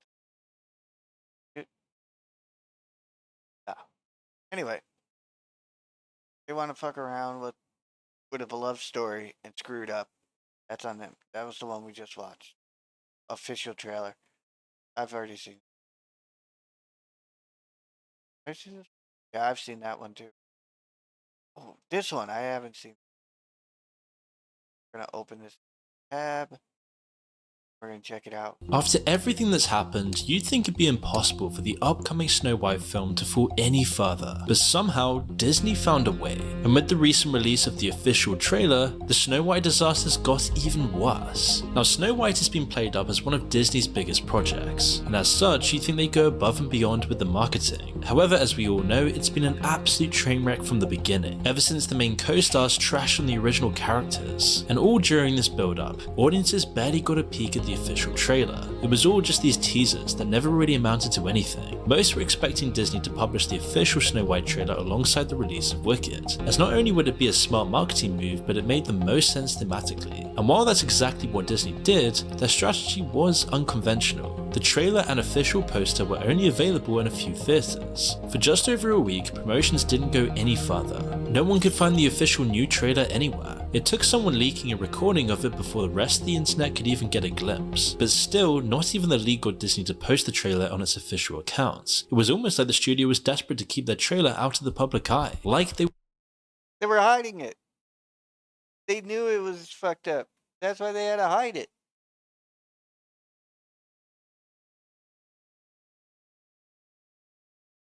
They hid it because they knew they screwed up big time. If you got a big pile of shit, what are you gonna do? You're gonna bury it or flush it down the toilet. Yeah, that's what they did. They were like, oh, we gotta hide this shit. We gotta bury it. They were trying to avoid ridicule for as long as possible, especially seeing how much of a disaster it had been already. Even Disney had to face the music at some point, and on the 3rd of December they finally posted the official trailer to YouTube, and the world would quickly let the studio know exactly what they thought of it. Now, at the time of making this video, the trailer currently has around 660,000 more dislikes than likes, and that number is still massively climbing. But remarkably, one of the only redeeming things about this entire fiasco is that Disney actually left the comments on the trailer, and it's almost more entertaining than anything Disney's put out recently. Some wonderful gems included. At this point, the monetization of the video is going to earn Disney more revenue than the movie itself, and they finally did it. They made a movie nobody is going to pirate. Those who haven't seen the trailer may wonder if it's really as bad as the comments are making out to be, and we can say with certainty that it may be even worse. The trailer makes Snow White feel like an unholy amalgamation of all the worst aspects of modern Disney: the bad CGI, the oversaturated colors, the preachy woke actors, the character assassinations to tell a more modern story, because apparently old fairy tales can't teach valuable lessons anymore, and all of this has been rolled into one massive controversial mess. It seems like the trailer is trying to tell two stories: the original Disney tale and its modernized counterpart. As a result, it all just feels very disconnected. Disney's designed the film to look like the original movie and included moments from it, but there's no room for any of it in their modern retelling, and it leaves you wondering how they plan to fit the old hag tricking Snow White into eating the apple and Snow White bravely confronting the Queen in the same story. The one doesn't work with the other, unless of course they're hoping nostalgia would draw crowds and plan to swap them once they're in their seats. It just seems like nothing about any of this makes any sense, and this is all made worse by the fact that they use horrendous CGI. It feels like Disney took a scalpel to the original movie, but rather than carefully carving it into something new, it hacked away at this with reckless abandon. Every bit of animation feels oversaturated, artificial, and just lifeless. While the creatures move around and pull expressions similar to their 2D counterparts, there's just no life to them. None of the magic that Walt Disney originally thought of. They're essentially just glorified plushies, and the dwarfs are even worse. Knowing the whole scandal about the dwarfs to begin with Peter Dinklage even pressuring Disney not to use dwarf actors, it was originally supposed to be 7 diverse magical dwarfs. But now seeing the huge backlash to that, their faces are unfortunately I gotta step away for a sec. So y'all can still watch this, but I'm just gonna step away. A combination of animation and hyper-realism, and the result's terrible. It's hard to believe that a studio like Disney with all its resources could have such terrible CGI. This is the same studio responsible for producing Narnia, and yet somehow even Narnia, an almost 20-year-old film with a smaller budget and less advanced technology, has better CGI. It's a real wonder how Disney went from designing a realistic lion with natural facial expressions to an over-cartoonized turtle. Knowing the amount of hate the film's already got just from the actresses alone, Disney also seems to have really abandoned the production value here. And it's not just the animals and dwarfs that feel artificial. The sets look very obviously green screened and something about the costumes feels off. They seem almost cheap and plastic, like toys designed for children rather than set pieces for a multi-million-dollar movie. The people are the only things that don't feel like they were pulled out of a cartoon, and as a result, they just look out of place. The only person who doesn't seem to look out of place in the trailer was the old hag. Now I know it's meant to be a kids movie and children may not be worried about the smaller details as much, but kids still deserve good content and so do adults. And Disney has become so reliant on CGI in the last few years that their projects just seem so lazy. You don't even have to go that far back to see how much the over-reliance on CGI has changed the complete quality of the studio as a whole. And you know it's just this corporate soulless board at the top of the company looking to cost cut and make as much profit from this stuff as possible. I mean, you just look at the difference between Lily James's dress in Cinderella and Zegler's in the new trailer. There's absolutely no contest. And the fact that there's barely a 10-year difference between the two films is devastating. Not even the acting can save this abomination of a film, and in some cases, it's actually contributing to its failure. While Rachel Zegler is currently one of the most disliked Disney actresses, due to her terrible interviews last year, her role isn't actually unearned. She can deliver the lines well, and there's no denying that she can sing. However, Gal Gadot's performance as the evil queen leaves much to be desired. The thing about Disney villains is that they're meant to be dramatic, larger than life, and very fun to watch. No matter how evil they might be, you just can't help but enjoy every moment they're on screen. It's because you just know that the actors behind them were probably having the best time. They also have undeniable talent and presence. Even when hidden behind the facade of a cartoon lion, Jeremy Irons commands the room. Be Prepared is one of the most well-loved songs from The Lion King, because he and Jim Cummings put their all into the performance, which is a huge contrast to Gal Gadot, who really doesn't seem to care about this movie anymore, all while secretly hating her co-star and having no real presence for the character of the evil queen. This character is meant to be regal, cold and calculating, someone so obsessed with her own beauty that she's willing to command the death of her own stepdaughter. Someone who loses that beauty because her obsession drives her to sacrifice it just so that she can rob someone else of theirs. But there doesn't seem to be any of that obsession in Gadot's version of the evil queen. While we could chalk this up to the fact that they've changed some aspects of the story, it's mostly because of Gal Gadot's delivery. She seems more stiff and just irritated that her stepdaughter has opinions, and her obsession with her beauty has become more surface level vanity. Just based on the trailer, we can tell that Gal Gadot's evil queen orders Snow White's death, and it will probably have very little intimidation behind it. In less than 2.5 minutes, Disney seems to have destroyed their most prized creation, the original film that started it all for Disney, and it seems like nobody on the set even cares about the film, with most of the actors seemingly hating the original characters. You said you were bringing a modern edge to it on stage. What do you mean by that? I just mean that it's no longer 1937, and we absolutely wrote a Snow White that is not going to be saved by the prince. She's not going to be saved by the prince, and she's not going to be dreaming about true love. She's dreaming about becoming the leader she knows she can be, and the leader that her late father told her that she could be if she was fearless, fair, brave, and true. And so it's just a really incredible story for, I think, young people everywhere to see themselves in. And the production crew constantly changing what's actually going to happen in the movie. Since being cast, Rachel Zegler has been one of the studio's biggest problems. She's been at the center of numerous controversies and gone out of her way to make enemies with people with much more power than her, and even her own co-star. But unfortunately for Disney, her latest scandal wasn't a spat with a more popular celebrity or even the characters like she did previously. This time, she decided she would take on more than half of her country. Now, whether you're left or right wing, it doesn't really matter here. It's all about virtue signaling Hollywood, which is why when Trump won the election recently, Zegler was not happy, but not for any normal reasons. Showing that she needed to prove to the world that she was on the right side of history, she took to her Instagram and wrote a strongly worded story about how disappointed and heartbroken she was over the country's decision, calling Trump a threat to democracy and finishing off her post with a wish that Trump and his supporters would never know peace. No matter which side of the political aisle you're on, this is a pretty strong statement for a mainstream actor. Not really the sort of thing you want from a woman playing a Disney princess, as more than half the country were understandably angered by Zegler's words and started calling for her to be fired,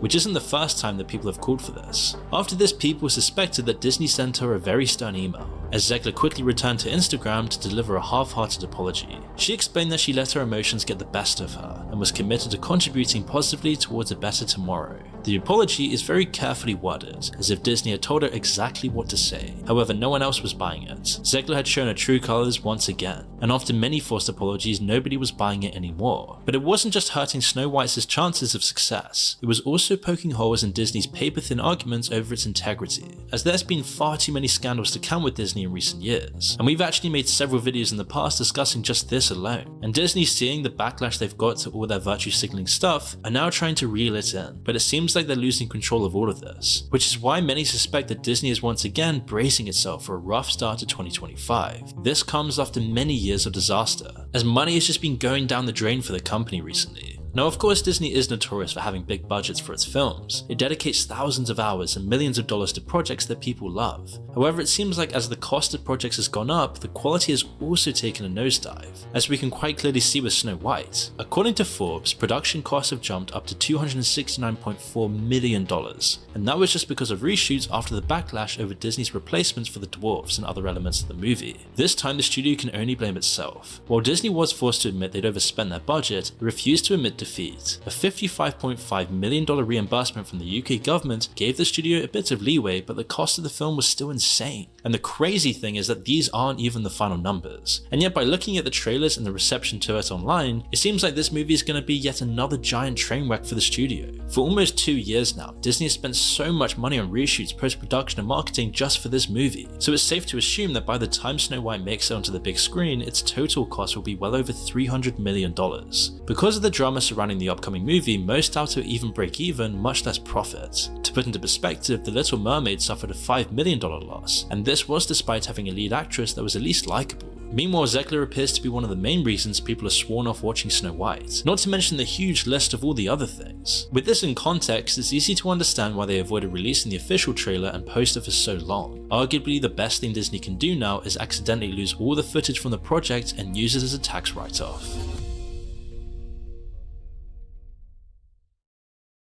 If they're smart, that's what they do. But they're not.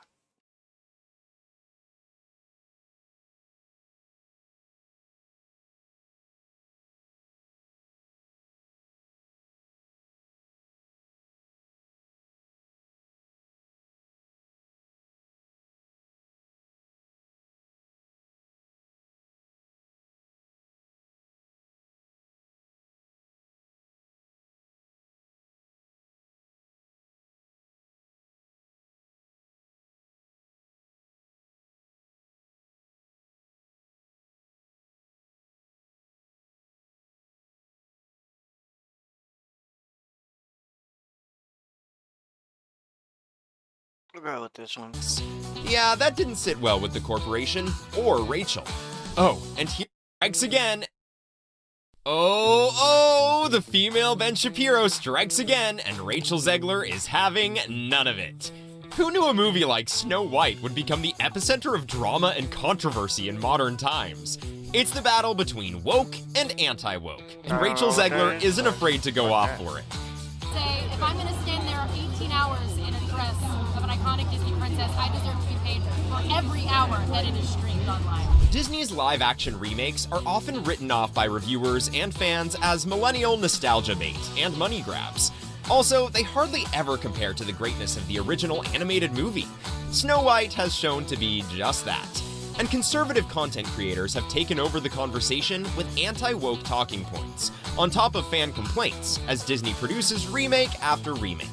Let's be real, Disney has had difficulty adapting classics like Dumbo, Pinocchio, and Snow White to live action. This is because the films were released more than 8 decades ago, and cultural expectations have changed since then.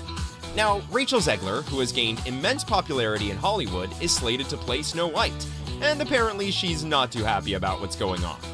Things weren't looking good for the new Disney princess a few months ago.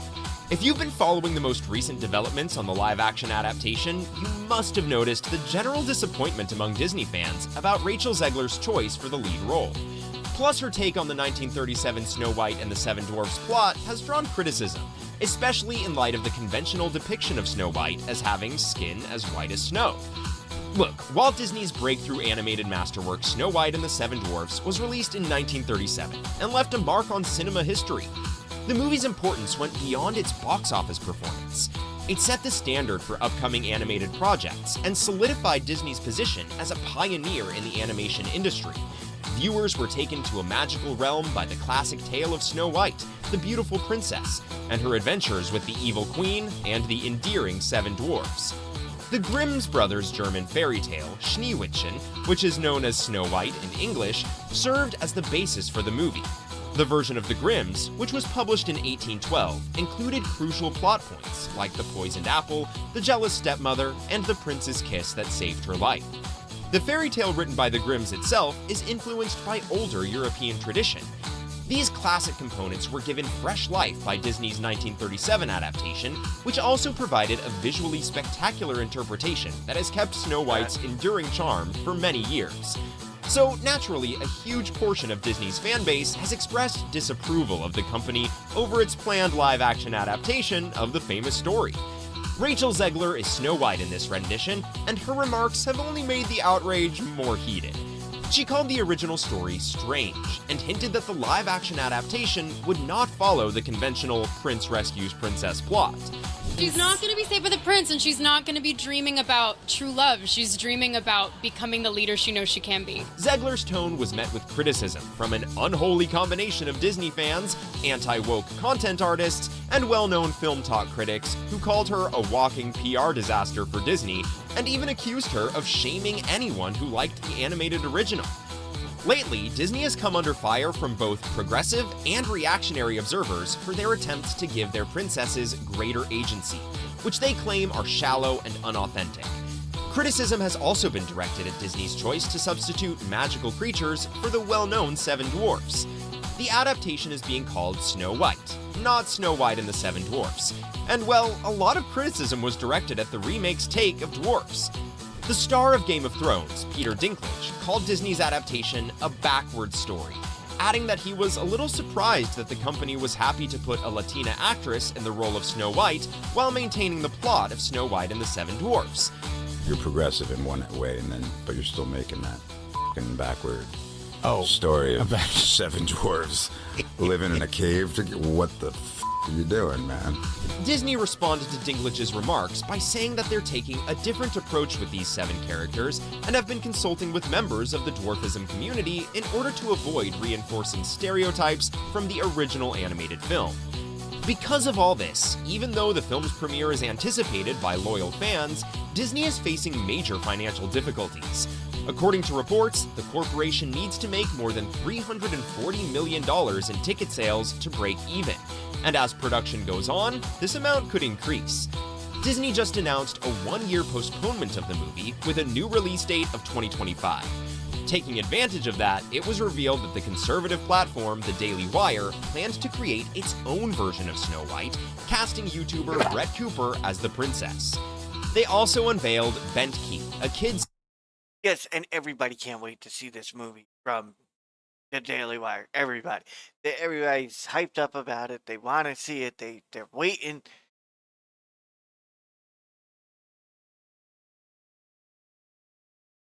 Snow White and the Evil Queen is the one that everybody's going to go see. Right? And the fact that everybody's waiting for this one so it can outplay Disney movie tells you how far out of it tells you how far out of connection with the people Disney is right now.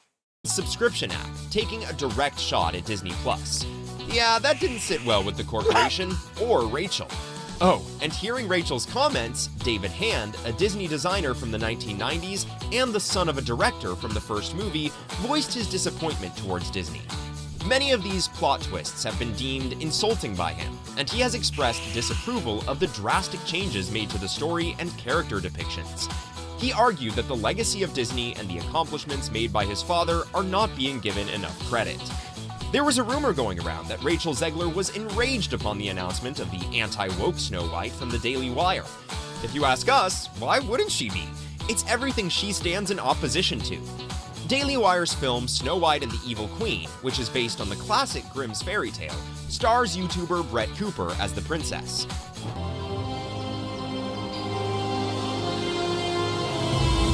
The announcement was made by Daily Wire co-founder Jeremy Boring during the introduction of Bentkey, the company's new kids entertainment brand, which aims to compete with Disney Plus at a moment when some conservatives are becoming impatient with the legacy studio. Disney, in his opinion, has essentially abandoned Walt Disney's heritage, even if they still use his name. By the way, Cooper was already the host of The Comments Section with Brett Cooper, a program produced by the Daily Wire. As we mentioned, the change-up with the Seven Dwarfs into a group of magical creatures of all sizes and genders, as well as the casting of a Latina star as a character who is described in the original story as having skin as white as snow, drew criticism from conservative critics. This was the perfect opportunity for Daily Wire to jump in to cater to conservative audiences. So they did. Then a flurry of remarks Rachel made that suggested she didn't like the original movie and that the remake would handle the iconic character quite differently generated a whole lot of commotion. You know, the original cartoon came out in 1937, and very evidently so. There's a big focus on her love story with a guy who literally stalks her. Yeah. Weird. Several people have accused Zegler of pseudo-feminism, since videos of her statements have been making the rounds online. The initial outrage grew when Rachel Zegler revealed details about the planned movie in multiple interviews, alluding to major deviations from Walt Disney's original story. Zegler not only called the OG movie strange, she also stressed that her version differs from the 1937 one, where it was all longing for true love and dependence on a prince to save her. Rather, she emphasized on Snow White's desire to be a living example of courage, justice, bravery, and truth. Yeah, that's what didn't sit well with people. Zegler also hinted at possible changes to the character of Jonathan, played by Andrew Burnap, which sparked rumors about what would happen to him in the movie. If you ask Jeremy Boring, he thinks Americans are tired of giving their money to woke media companies who want to indoctrinate their children with radical race and gender theory. And guess what? That's why Rachel Zegler fired up the criticism by revealing that the remake will have a modern edge, which is different from the 1937 Snow White. The actress faced more backlash for saying that the prince was a guy who literally stalks her. Plus, Rachel also discussed rewriting Snow White's story to place less emphasis on finding true love, a move that some original Snow White fans deemed anti-feminist. They argued that women's ability to dream of real love does not point towards a drop in their authority. Because of all this, critics have written off Disney's live-action remake as cheap shots that will never quite match the quality of the original animated movies. But in response to the internet bullies and trolls who criticized Rachel Zegler's casting, she's chosen to stand her ground. The 22-year-old has refused to let the hate get to her. She expressed her gratitude for those times, saying that getting through it all makes her feel like solid Teflon. Rachel believes that nothing can hurt her anymore because the trolls have said the worst that can be said. And only time will tell which Snow White does well with the audiences. Let us know in the comments below what you think about the two Snow Whites. Are you Team Zegler or Team Cooper?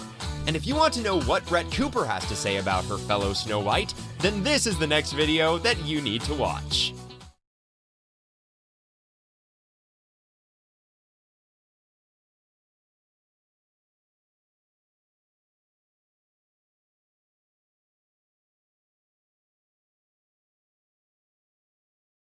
Okay.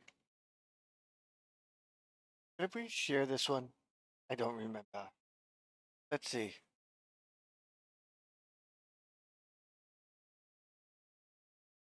It doesn't matter. Post it.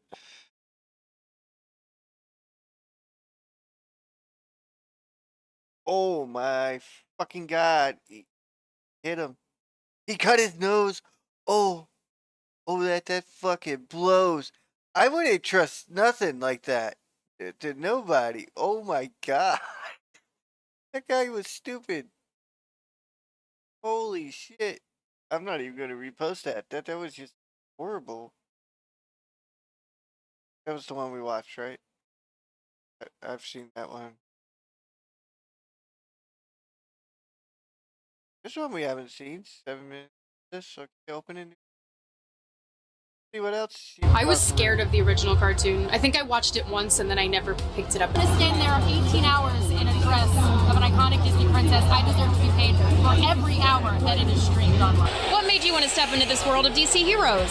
I needed a job. Rachel Zegler has finally responded to all the Snow White backlash she's been receiving. And you won't believe this, but she allegedly apologized for her rude comments. She said that it was never her intention to come off as ungrateful after those videos started going viral. Never wanted to come off as me being ungrateful for the opportunities I have. and even gave a speech saying how playing the role of Snow White is such a big dream for her, and that she's always been a big fan of Disney. However, just a few weeks ago, she was saying nearly the complete opposite. I was scared of the original cartoon. I think I watched it once and then I never picked it up again. And even closes off by saying that she's the most grateful person alive, but she just wants to keep it real. I am the most grateful person alive, but I'm also keeping it real. And people in the comments had a lot to say. Many thought that she was just saying sorry because news sources lately have been predicting that the movie will not do well in the box office due to her unlikability, as well as others saying that this whole thing was orchestrated by her PR team, and others saying that her switching up is crazy. The original cartoon came out in 1937, and very evidently so.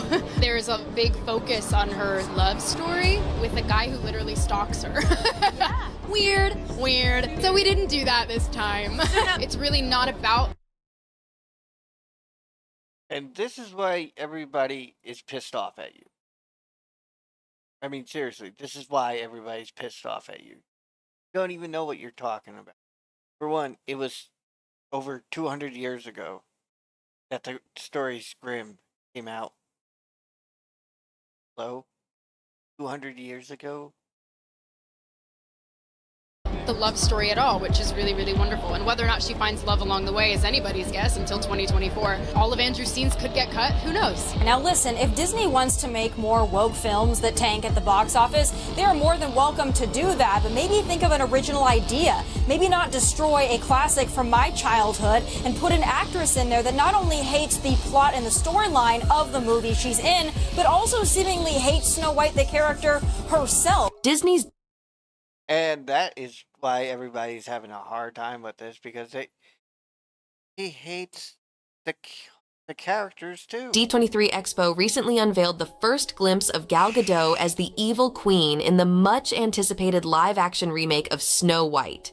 Slated for release in the United States on March 21st, 2025, this film is set to rekindle the magic of Disney's earliest animated masterpiece, Snow White and the Seven Dwarfs. First released over 80 years ago, this iconic film not only marked Disney's foray into feature-length animation, but also laid the foundation for its legacy in cinematic storytelling. The original story, rooted in the 1812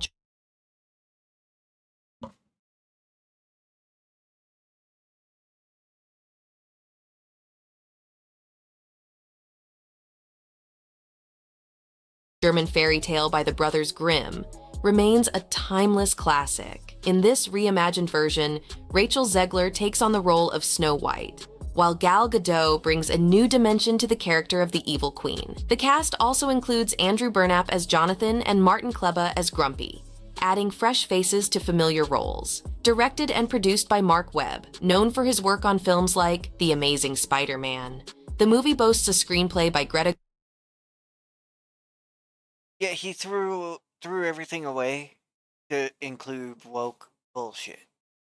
Gerwig and Aaron Cressida Wilson. With these creative powerhouses at the helm, the film is expected to delve deeper into the narrative, exploring new facets of the story and its characters. Additionally, Benj Pasek and Justin Paul, the award-winning duo behind the music of La La Land and The Greatest Showman, are set to contribute original songs, ensuring that the musical aspect of the film will be as enchanting as ever. However, this live-action adaptation isn't just a straightforward retelling of the classic tale. Speculation and debate have surrounded the project, particularly regarding potential changes to key elements of the story. One significant rumor suggests that the Seven Dwarfs, who played such an integral role in the original film, might be notably absent or portrayed differently in this new version. This has sparked conversations among fans and critics alike, raising questions about how these changes might impact the narrative's essence.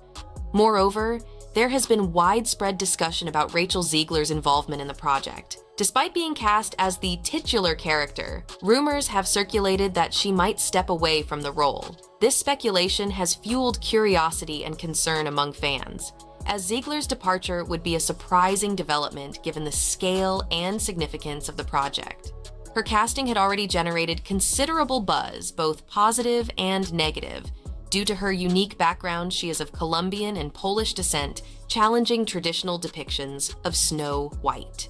As anticipation builds for this reimagined version of Snow White, It's clear that this film will offer both a nostalgic homage to Disney's origins and a fresh take on a beloved story. With its star-studded cast, visionary direction, and potential plot twists, this live-action remake is poised to be one of Disney's most talked-about projects in the coming years.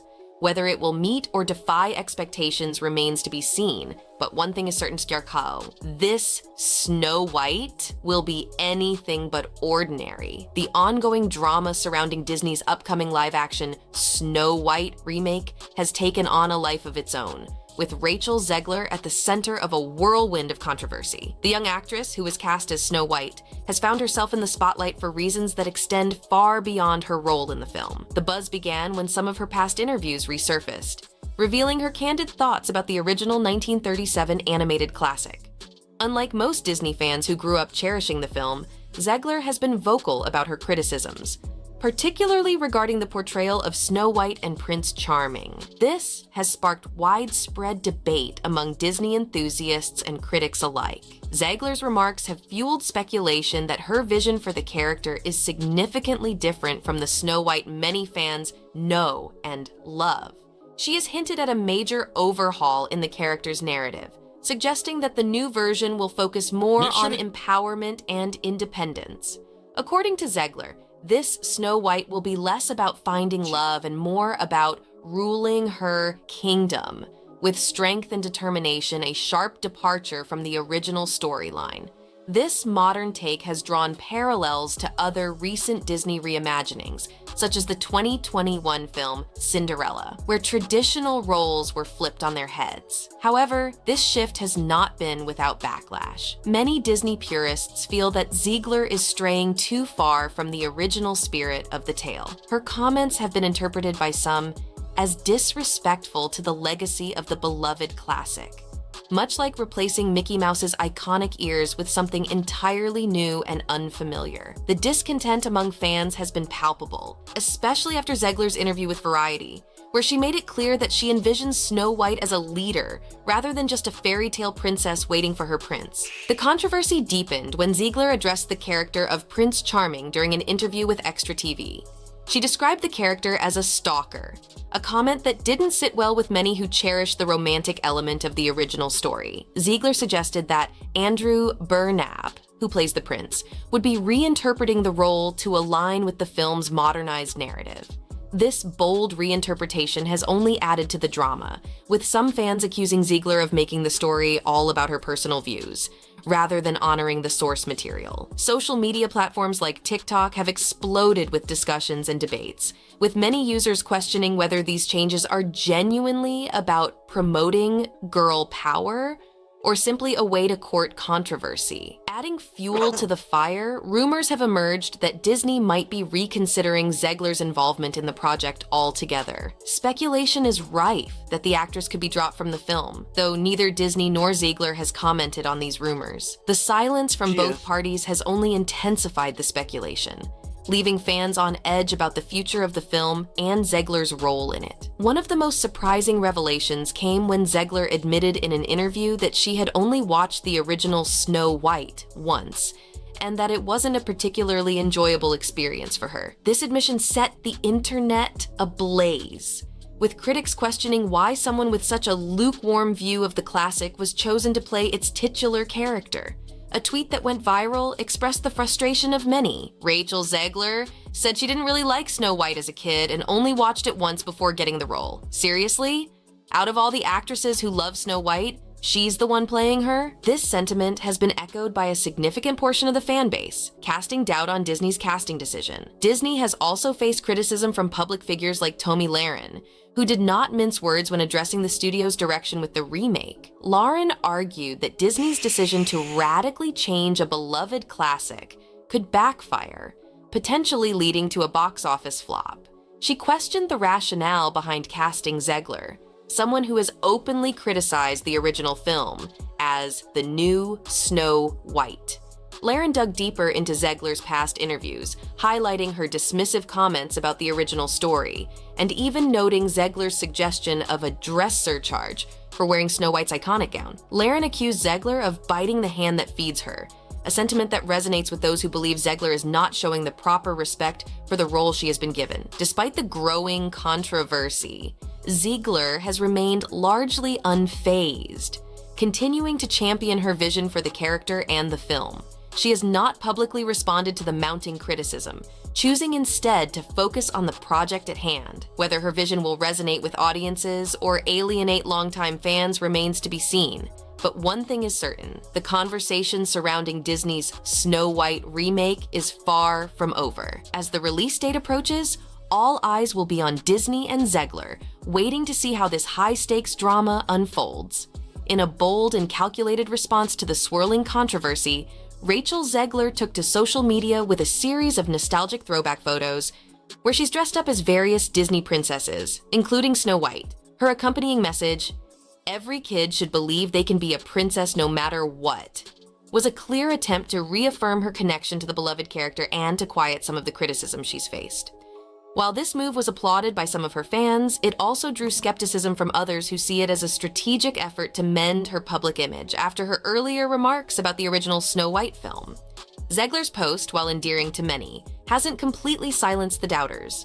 The backlash over her comments regarding the 1937 classic has left a lasting impression, and some fans are questioning whether her latest social media effort is genuine or merely a PR move to mitigate the damage. The tension surrounding her involvement in the project continues to grow, particularly as rumors of her future with Disney swirl. Adding to the drama, YouTuber Mike Zero has recently stirred the pot by reporting on some behind-the-scenes speculation. According to Zero, Disney executives, including CEO Bob Iger, are carefully monitoring the situation. There's growing concern within the company about how Zegler's involvement might affect the film's reception. The key factor? The audience's reaction to the upcoming Snow White trailer. If the backlash continues to escalate, Disney may be forced to reconsider Zegler's role in the planned sequel. In fact, there's talk that Disney might even scrap the sequel altogether, opting instead for a complete reimagining of Snow White's story. If they want to change it, the whole story, they might as well change the whole story and not call it Snow White and the Seven Dwarfs, not call it Snow White anything. They just make a whole new story and call it something else.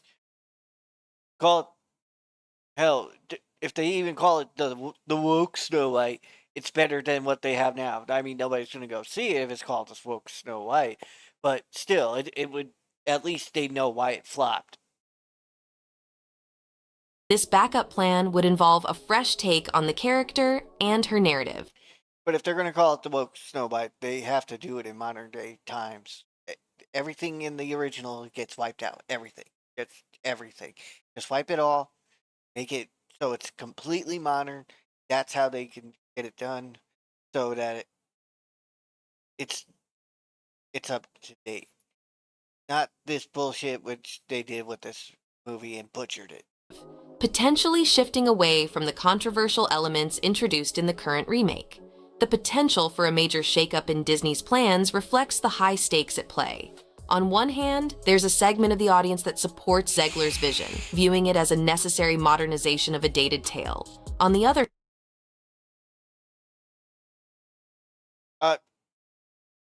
necessary my ass. It is not necessary for you to put the woke agenda in there. If you want to modernize it, you bring it up to date. You got to modernize it completely. I mean, you don't try to make it make a backdated story into a modern day story by not modernizing the whole thing. You're doing it in a time when none of this modern shit was there. So you already ruined the story by bringing in modern shit to that time. So if you want to modernize it to today's story, you got to bring it to today, and there will be no prince and there are no princesses. You know what I'm saying?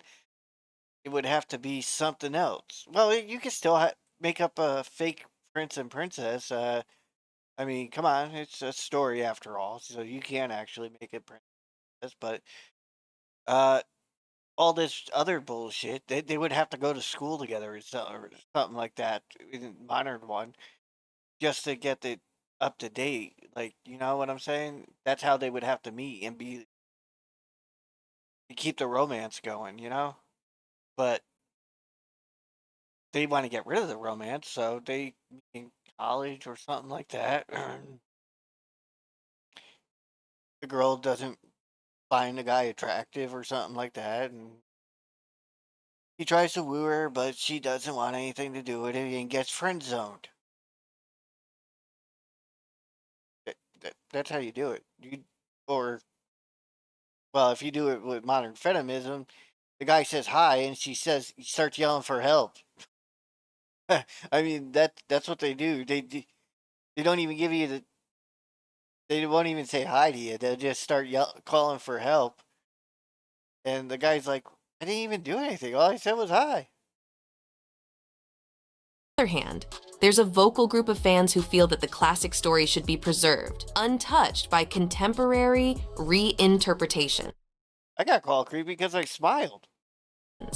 This clash between innovation and tradition has sparked intense debate, with Disney caught in the middle, trying to balance the expectations of a diverse audience. As this situation unfolds, the question of Rachel Zegler's future looms large.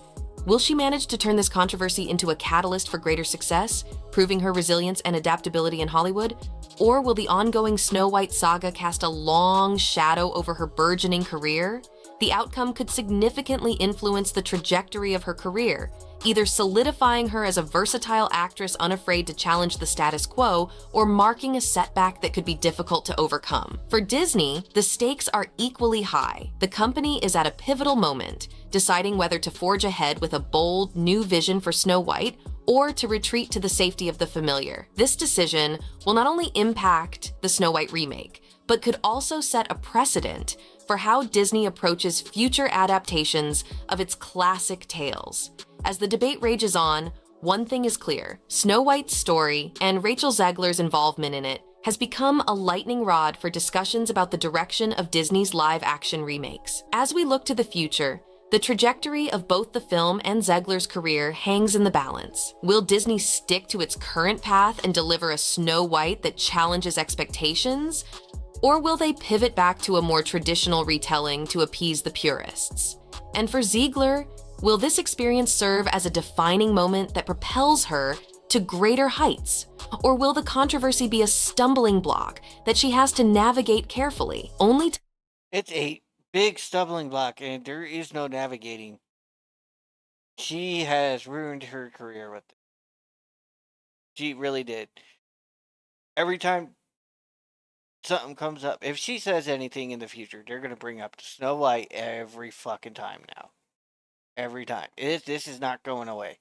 She's in a movie, they're going to be, it's going to be a repeat of Snow White. You'll see.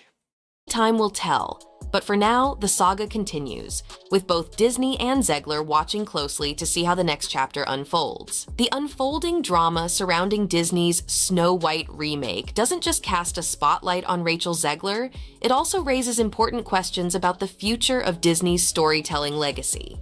For nearly a century, Disney has been synonymous with magical tales that have captivated audiences of all ages.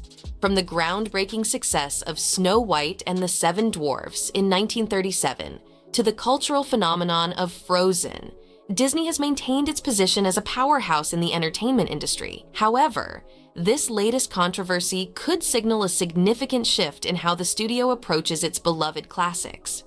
Disney's strategy of remaking animated classics into live action films has been met with varying degrees of success.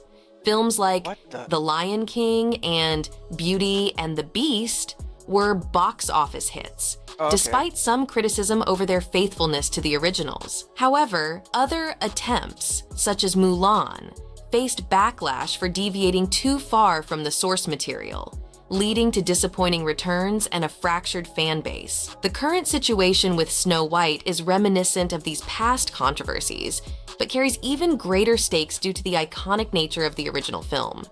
As Disney navigates this delicate balance between honoring tradition and embracing modern sensibilities, the company must tread carefully to avoid alienating its core audience while still appealing to a new generation. Disney's golden touch in storytelling has always relied on its ability to connect with audiences on an emotional level, often through tales that transcend time and culture.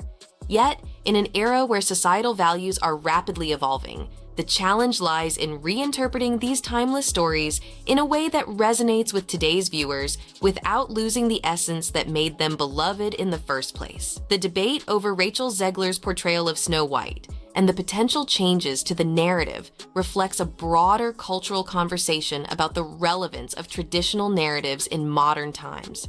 Can a story like Snow White, with its origins in a much different era, be successfully reimagined to reflect contemporary ideals of empowerment and inclusivity?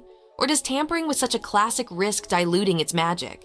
For Disney, the stakes extend beyond just this one film. The outcome of the Snow White remake could influence the company's future approach to reimagining its other iconic properties. If the film succeeds, it could pave the way for more bold reinterpretations, giving Disney the confidence to continue pushing the boundaries of its storytelling. On the other hand, if it fails to connect with audiences, it could prompt the studio to return to more conservative adaptations, sticking closely to the beloved formulas of the past. But perhaps the most important question is how audiences will respond. As viewers, you hold the power to shape the future of these stories. Will Rachel Zegler's Snow White resonate with you as a symbol of modern femininity? Or will you long for the nostalgia of the original? Should Disney continue to innovate and take risks with its classic tales?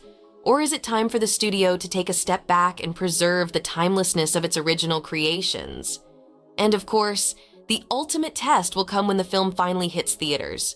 Will you be among those eagerly buying tickets for the premiere, curious to see how this new interpretation unfolds? Or will you be one of the many who choose to pass, perhaps waiting to see how the dust settles before deciding whether this Snow White is worth your time? In the end, Disney's ability to maintain its golden touch in storytelling may depend not just on its creative choices, but on how well it can read and respond to the desires and expectations of its audience. As the anticipation builds and the debates intensify, one thing is certain: the release of the new Snow White will be a momentous occasion, one that could shape the future of Disney's live-action endeavors for years to come. Unless they go back to the way they were, they're gonna be screwed a lot. They really are. I'm pretty sure I sent this one.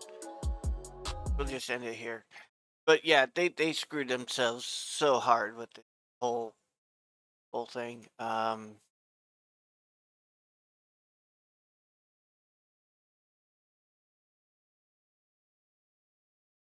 You know what? Let's go back to the top and no, just hit refresh. Just refresh the whole page. Screw it. All right, here we go. Let's see if anything new pops up. Hopefully something does. All right. Oh, that's definitely new. Let's see. Ooh, okay. Opening new tab. Well, yeah. What we're gonna do, we're gonna pause it for one.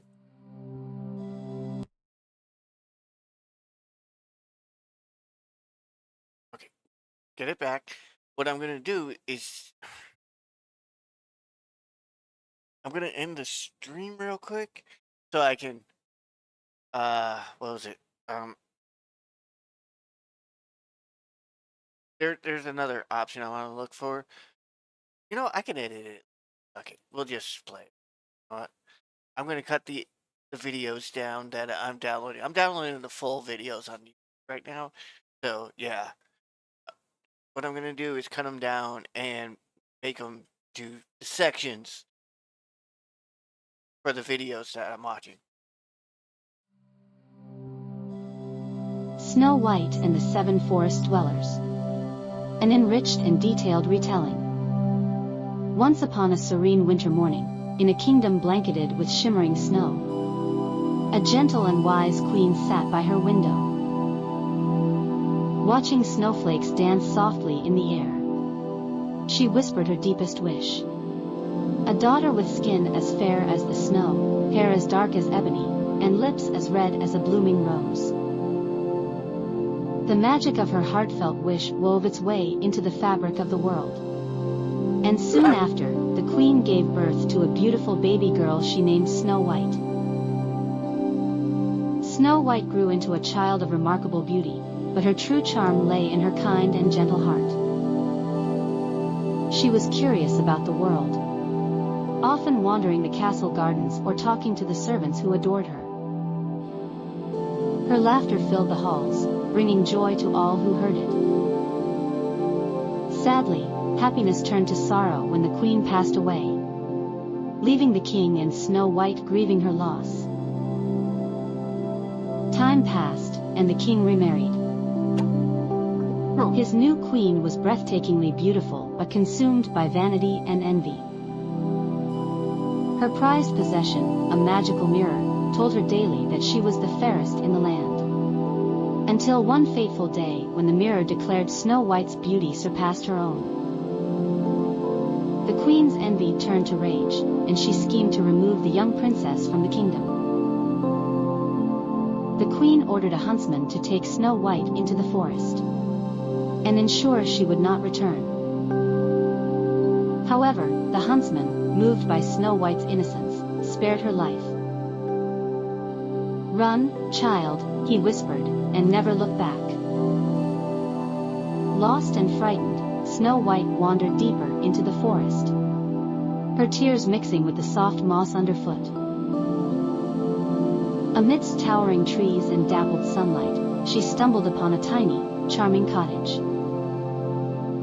It was a cozy home, with handmade furniture and tiny beds lined up in a row. Exhausted, she curled up on one of the beds and fell into a peaceful sleep. When the 7 forest dwellers returned home that evening, they found Snow White sleeping soundly. These weren't just dwarves.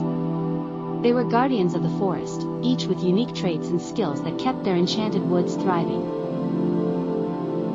Elder Oak, the wise and soft-spoken leader, always carrying an ancient staff. Bramble, the mischievous trickster with a quick wit and even quicker reflexes. Fern, the nurturing healer who knew every plant and its purpose. Spruce, the brave protector who could command the forest creatures. Willow, the gentle artist who carved intricate designs into wood. Thistle, the inventor who tinkered with curious contraptions. Moss, the quiet observer with a deep connection to the forest's magic. They welcomed Snow White with warm hearts and a hearty meal, quickly growing fond of her. Snow White, in turn, brought light and joy into their lives, helping around the cottage and learning their ways. Back in the castle, the queen asked her mirror once again, and its answer sent her into a rage. Snow White, living deep in the forest, is still the fairest of them all. Yeah. Okay. Yeah. I really wanted to, but I just can't stand the music. The music is killing me right now. You know what I mean? So I'll share this. If you want to watch it, y'all go on my site and friggin' get it now. I posted it. Be able to find it and watch it. I'm done. That was pretty hard. What the hell? Say that? Why did? Wait, what's this? That's fine. I thought it was gonna be better than it was.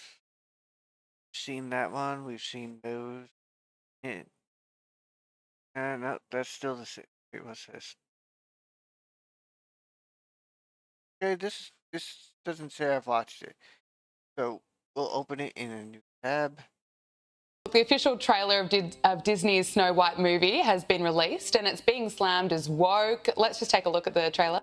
Since last month, Bob Iger, the CEO of Disney, has been in a state of complete and utter disarray. This is due to the fact that everything that he and his executives attempted to accomplish with Snow White was, in fact, unsuccessful. Despite the fact that Snow White PR has already reached its lowest point, the film is scheduled to be released in theaters on March 21st, 2025. The nightmare of an unimaginable boycott by the public reached its peak in August when the first trailer was released, and it is still going on despite the fact that Disney played a lot of tricks to save themselves from the backlash of the public. The trailer was initially leaked on the YouTube channel, and then Disney chose to conceal it like a dirty little secret rather than releasing it across every screen and platform. They chose to conceal it because they didn't want the backlash that they knew it was coming. They knew it was coming. Don't get it wrong. Don't get me wrong. They knew it was coming. They didn't want the backlash. That's why they were concealing it. It's a simple fact. They knew it was coming. They were trying to avoid it, and they failed because somebody leaked it. Platform that could possibly be imagined. For slightly more than a week, it was only available in a select number of theaters. Nothing, not even official uploads, not even widespread promotions. But it wasn't until a recording was disclosed that the internet was even able to get a whiff of it. Honestly, I had the impression that Disney was trying to conceal the trailer as if they were aware that it was a failure and wanted to postpone the inevitable criticism that would be directed toward it. That's exactly what they did. However, there is a limit to how long you can avoid facing reality. On December 3rd, unless they scrapped the whole project, then it would have been good. They finally uploaded the trailer to YouTube, and let's just say that the response was not very positive. There have been a staggering 786,000 people who have disliked the trailer, while there have only been 31,000 people who have liked it, and the gap between the two numbers is only growing. To everyone's surprise, Disney has left the comment section open, and to tell you the truth, the comments are more entertaining than the original post. The monetization from this trailer has the potential to make more money than the actual movie, and Disney has finally achieved this goal. This trailer is more successful than anything Disney has produced in recent years. They created a movie that no one wants to steal, or at least the tip of the iceberg. The tip of the They made a movie nobody is willing to steal. Yes, that's why people have chose to remake the movie properly and not have to steal the woke bullshit that they always seem to pride themselves on when nobody wants that shit. You know what I'm saying? The iceberg is a nasty world out there. Those of you who have not yet seen the trailer might be wondering whether or not it is truly that terrible. It is even more severe. Imagine the worst aspects of contemporary Disney, such as the preachy tone, the lifeless computer-generated imagery, the oversaturated colors, and the perplexing character rewrites, and then combine all of these elements into a single coherent mess. The end result of these ridiculous maneuvers is an awkward combination. No, it wasn't a single coherent mess. It was a single incoherent mess. Okay? The whole thing is a complete disaster. Of the original Snow White and some bizarre woke additions, and it is without a doubt not going to work. Even get me started on the computer generated imagery. It is a terrible thing. In the past, Disney was considered the industry standard for animation. However, everything in this place feels extremely artificial and lifeless. As an example, the animals imitate their two-dimensional counterparts, but yeah, that's not realism. That is cartoonish. You said it was a live action remake. So they need to be realism. Realism. Do not possess any genuine vibes. They are merely glorified plush toys that move around like animatronics purchased from a discount store. Who knows, they might actually be animatronics. So, completely a theme park. On the other hand, The Dwarves recall the controversy that occurred when Peter Dinklage voiced his disapproval of the use of dwarf actors. In response, Disney went into a panic and rebranded. They didn't even ask the dwarf actors if they wanted a job, okay? For one, that's one person's opinion. If you go off one person's opinion, you would never get anything done. Because, guess what? The boss is in charge, not a single person's opinion. If look at this, one person's opinion, and they decided they're not going to hire dwarf actors anymore. I love the original Willow. That was a great movie. I want to see the second one. I really do. I just haven't seen it because there's too much woke stuff in the movies. So I chose not to go because I'm not going to support that crap. But I really wanted to see it.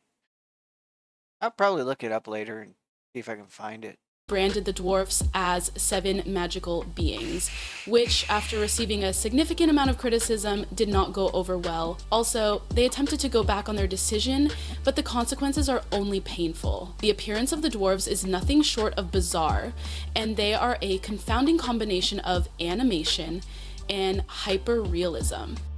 The fact that this is the same studio is difficult to believe. Films such as The Chronicles of Narnia, which even 2 decades ago managed to have significantly better computer graphics on a smaller budget, were produced as a result of this. Yeah, this is what a lot of people are pissed off about. Think about it. You had really good graphics out there, and you chose to go with the crappy looking one. I mean, seriously, the crappy looking one. You chose you were better off choosing the dwarf actors because dwarfism is a disease. Dwarf actors would have been much better. No, it's not a disease. It's a medical condition. I don't know. Anyway, yeah, whatever. Yeah, let's just watch. As of right now, they are making the excuse that it is a movie for children and that they do not pay attention to details. Are you kidding? You want to bring children to this thing? Those animated friggin' monsters are going to scare the crap out of them. All right? And I'm talking about the dwarves. No. My son's 18, and I wouldn't force him to go see this movie. I don't want him to have nightmares. Hell, even watching the trailer, I might have a nightmare. But children also deserve the kind of high-quality content that Disney used to produce for more than half a century. The problem is they went woke because of dumb shit they believed. They fell into the brainwashing of this woke / feminist fucking bullshit. And it's just totally not true. I mean, just look at the country right up until Trump won. Everything is going downhill. Everything is getting destroyed. And the only way to get out of that is to put a person in office that doesn't follow the evil ways of woke culture. The magic seems to have been replaced by woke agendas and an excessive amount of lazy computer-generated imagery, period. That this is the same studio is something that is almost impossible to believe. That is considered to be the benchmark for storytelling and animation in the past. The comparison between the outfit that Rachel Zegler wears in this trailer, which appears to be made of cheap plastic, and the stunning dress that Cinderella wore and the adaptation that Lily James created is, to say the least, shocking. It is a night and day difference, and what makes the situation even more unbearable is the fact that there is hardly a decade that has passed between the two films. And how exactly does that take place? The acting, unfortunately, does not save the mess. In fact, in some instances, it brings it down even further than it already was. That's because they hired bad actresses. and I don't even know about the actor. We don't get to see him much. He may not even be any better than the rest of them. So unless you actually see the movie, I doubt they hired any good actors or actresses because the woke culture has pretty much gone after the good ones to kick them out. So crappy actors and actresses can get the jobs, but now all the backlash is coming after them because think about it. Johnny Depp as what was his name? Captain Sparrow, Jack Sparrow. Johnny Depp, Jack Sparrow. Nobody can play Jack Sparrow like Johnny Depp. He is integrated into that role. Guess what? They screwed up. Now he doesn't work with them. Point proven. As a result of those embarrassing interviews that took place in the previous year, Rachel Zegler is currently considered to be one of the most disliked actresses working for Disney. In 2011, nevertheless, she is not completely devoid of talent. Her delivery of lines is strong and her singing voice is undeniably powerful. However, Gal Gadot's performance as the evil queen is, to be honest, excruciating. I'm sorry, have you watched the previews? I mean, she is not strong at all in any of. I even seen her preview of Y2K, and I could have sworn it was like a person they just pulled off the street and threw in there when she was acting. Okay, that's how bad her acting is. The only thing she has going for her is her semi-decent singing, and she goes too high on the pitches sometimes, and it's just annoying to me. So yeah, I disagree with you. Disney villains are supposed to be the primary focus of attention. And with Gal Gadot, she's better looking than her by far. Two, yeah, with the language constraint, there is an issue with her acting, but that's because of the. I think it's hello.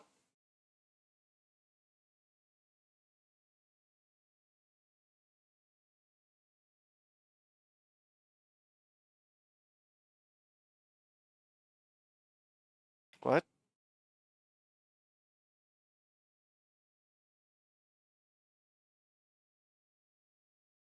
See, that be translated or something? Translate to English. It didn't even translate. Really? Okay, I have no idea what you're trying to say there, but yeah. Extremely dramatic and dripping with flair, larger than lifelike. Do you believe that Jeremy Irons is such a magnetic character that even a cartoon lion would feel compelled to obey him? On the other hand, yeah, that's cool. I'm sorry. I only speak English. I'm dyslexic, so I was never able to learn another language. Yeah, that's my problem. But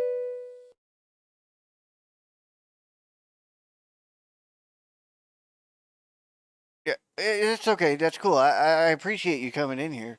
I'm just bitching about Rachel Zegler and Disney's black fucking translation. Or I don't like woke culture. I think it's total bullshit. And Jed just seems bored. Her evil queen comes across as more annoyed that Snow White exists than obsessed with her own beauty. And I also think the feminism movement went from being an actual movement to help women to a man-hating movement, and they only look to tear down men with that movement now. it's no longer about feminism. It's just about tearing down men. And she completely lacks the sinister edge that made the original character so unforgettable. This is the level of gravitas that we are accustomed to seeing. Not only does her delivery lack the obsessive and dangerous vanity that is characteristic of the evil queen, but the entire portrayal is lacking in this regard as well. The first version was a calculated and royal character, and Schilling was willing to sacrifice her own beauty in exchange for power. The Queen of Gad, on the other hand, has the impression that she is phoning it in, meaning that she is more irritated by the opinion of her stepdaughter than she is by genuine feelings of jealousy or hatred. Story and video content. She does not appear to be intimidating or menacing in any way, even in the brief moments that are shown in the trailer. It is as if Disney has drained one of their most iconic villains of all the drama and fun that they have to offer.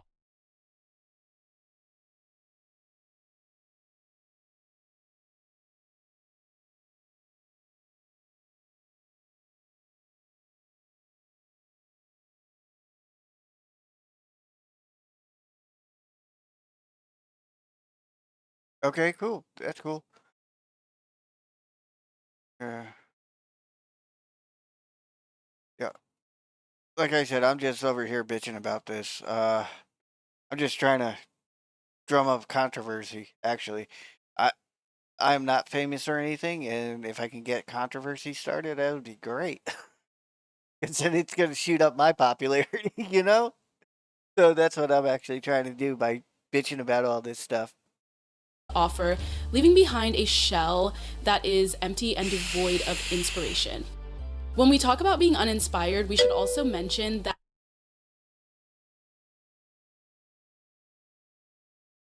Well, yeah, right now this is the hot topic is the new Walt Disney movie Snow White that's been butchered. It's literally butchered. I mean, if they were going to make a remake of the movie that made the company what it is, they should have done it right, but they didn't. They decided to make a woke piece of shit that nobody wants to go see now. that the cast and crew. Oh, and they hired actresses that, well, they can't act for shit. I don't think either one can act. And I think the Gal Gadot could act better if it was in her native language compared to having to force translate it to English in her mind as she goes. Appear to be completely disengaged from the project. It is difficult to believe that anyone involved is concerned about honoring the original work when the lead actress in your production openly criticizes the source material and boasts about how she has modernized it. The infamous comments made by See, they say modernize it, and I think they just put in stuff that spreads diversity and makes racism a bigger problem. That's how I see what's going on. Because back 20 years ago, that racism wasn't there. It wasn't until the woke culture that racism has started to escalate beyond what it was. Like, way beyond. It actually brought it backwards. It's no longer progressive. It's a They say it's progressive thinking, but no, it's not. It's just, it had the opposite effect of what they wanted. At least from what they say. They say they wanted progressive. They want to get to this promised land. So why are you promoting more racism and trying to divide the country? By Ziegler regarding the rewriting of Snow White as a character who does not require the assistance of a prince have been repeated in an unending manner and not in a positive way. A stunning lack of comprehension of what it was that made the original story timeless in the first place is demonstrated by the fact that the story's value is not diminished simply due to the fact that it was written in 1937. Ziegler has also succeeded in alienating a significant portion of the potential audience with their divisive political statements, which is a further indication that the situation is not yet resolved. Following Trump's victory in the most recent election, she took to Instagram to post a vehement rant in which she referred to him as a danger to democracy and expressed her hope that his supporters would never experience peace. And that right there is why it went really bad for them. And then she also put Palestine. Everybody knows Palestine's invading. They're the bad guys. Regardless of whether you are on the left or the right, it is difficult to comprehend why this could irritate some individuals. The purpose of Disney princesses is to amuse and bring together audiences rather than to incite animosity and cause division among them.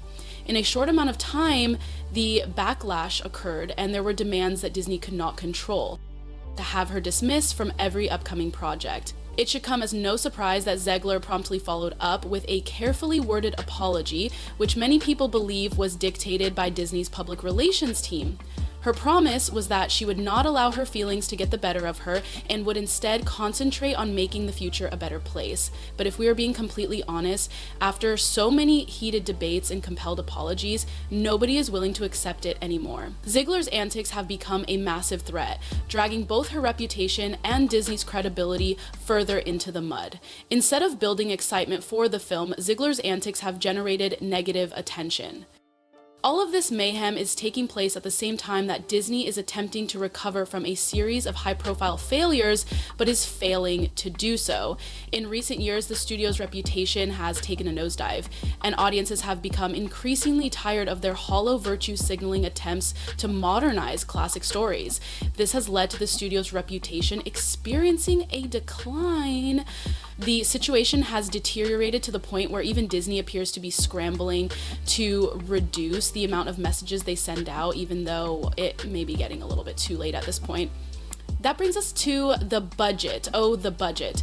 The cost of the auction for Snow White has reportedly skyrocketed to a staggering $269 million, as reported by Forbes. This does not even take into account the inevitable marketing blitz. According to reports, a significant portion of this is due to the reshoot that was done in response to the backlash that was caused by the Seven Magical Beings fiasco. Has Disney to scramble to rework entire parts of the film, throwing even more money at the project that already appeared to be a financial black hole at the time.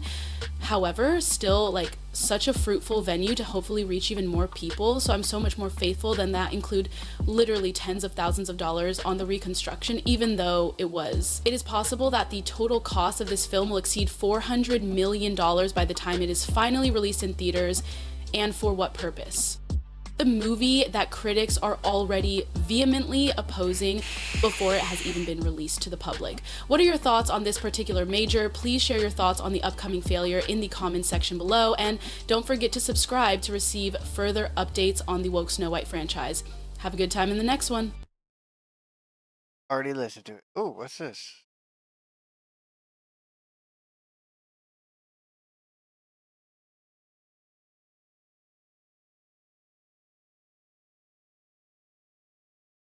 Knowing fan.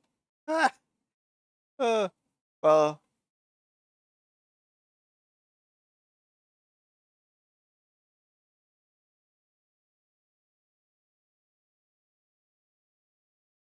I don't know who these are, but yeah, I just followed them. Fuck it. That's my take on it. Just follow them. Wait, which one was it? Was it? No, it wasn't this one. Was it? Oh, wait. Did, did it change on me? No. Was it this one I watched? No. Huh. Hold on, let's open this one. I thought this is the one I opened, right? The O one? Yeah, that is the one. Okay, got it. So it's this one. What is this? Broker Vision, Daily Wire announcement news. Snow White movie theaters to revive Disney remake. Rival. rival. Okay, open. Is that woke? Is it a out there statement and trolling Disney?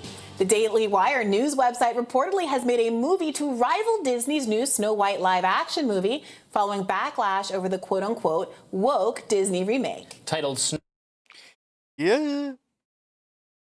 Now this is one I can promote. Snow White and the Evil Queen, the Daily Wire's rival film, stars YouTuber Brett Cooper as the princess in the fairy tale. Let's watch some of the trailer they released. In time, a prince would come. And I'm going to leave this on. I got to use the restroom. I'll be right back.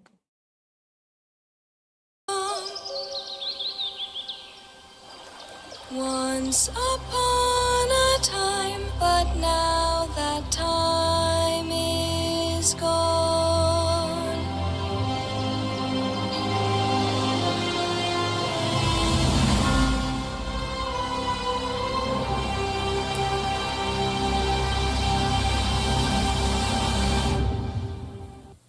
Well, it's just a teaser trailer, but looks very nice to me. I'm very happy for people who want to watch this film to live in a free country where they can do so. Exactly. Well, we have to talk about this for another 7 minutes. So. I don't know. It's like trolling. Okay, Disney is a multi-billion-dollar conglomerate who has done research and assessed what the appetite for a certain kind of movie is. It's weird also to be kind of criticizing Disney over it, because I think a lot of the controversy over their new live-action Snow White film is about the actress who's kind of Rachel gone out Ziegler. on her own and saying things that are her own personal politics and beliefs that may or may not be fully reflected The background in the movie. here is that the actress cast to play Snow White in the Disney remake has said a lot of disparaging things about the source material, has described the prince as creepy, said Snow White should be, wanting other things than what were in the original movie, and it has annoyed people. Is that woke? Is it a out there statement in 2023 to say that if we were to write a story today, look, it's Grimm. Like no one's expecting, no one's holding Grimm to the same standard as today. Story?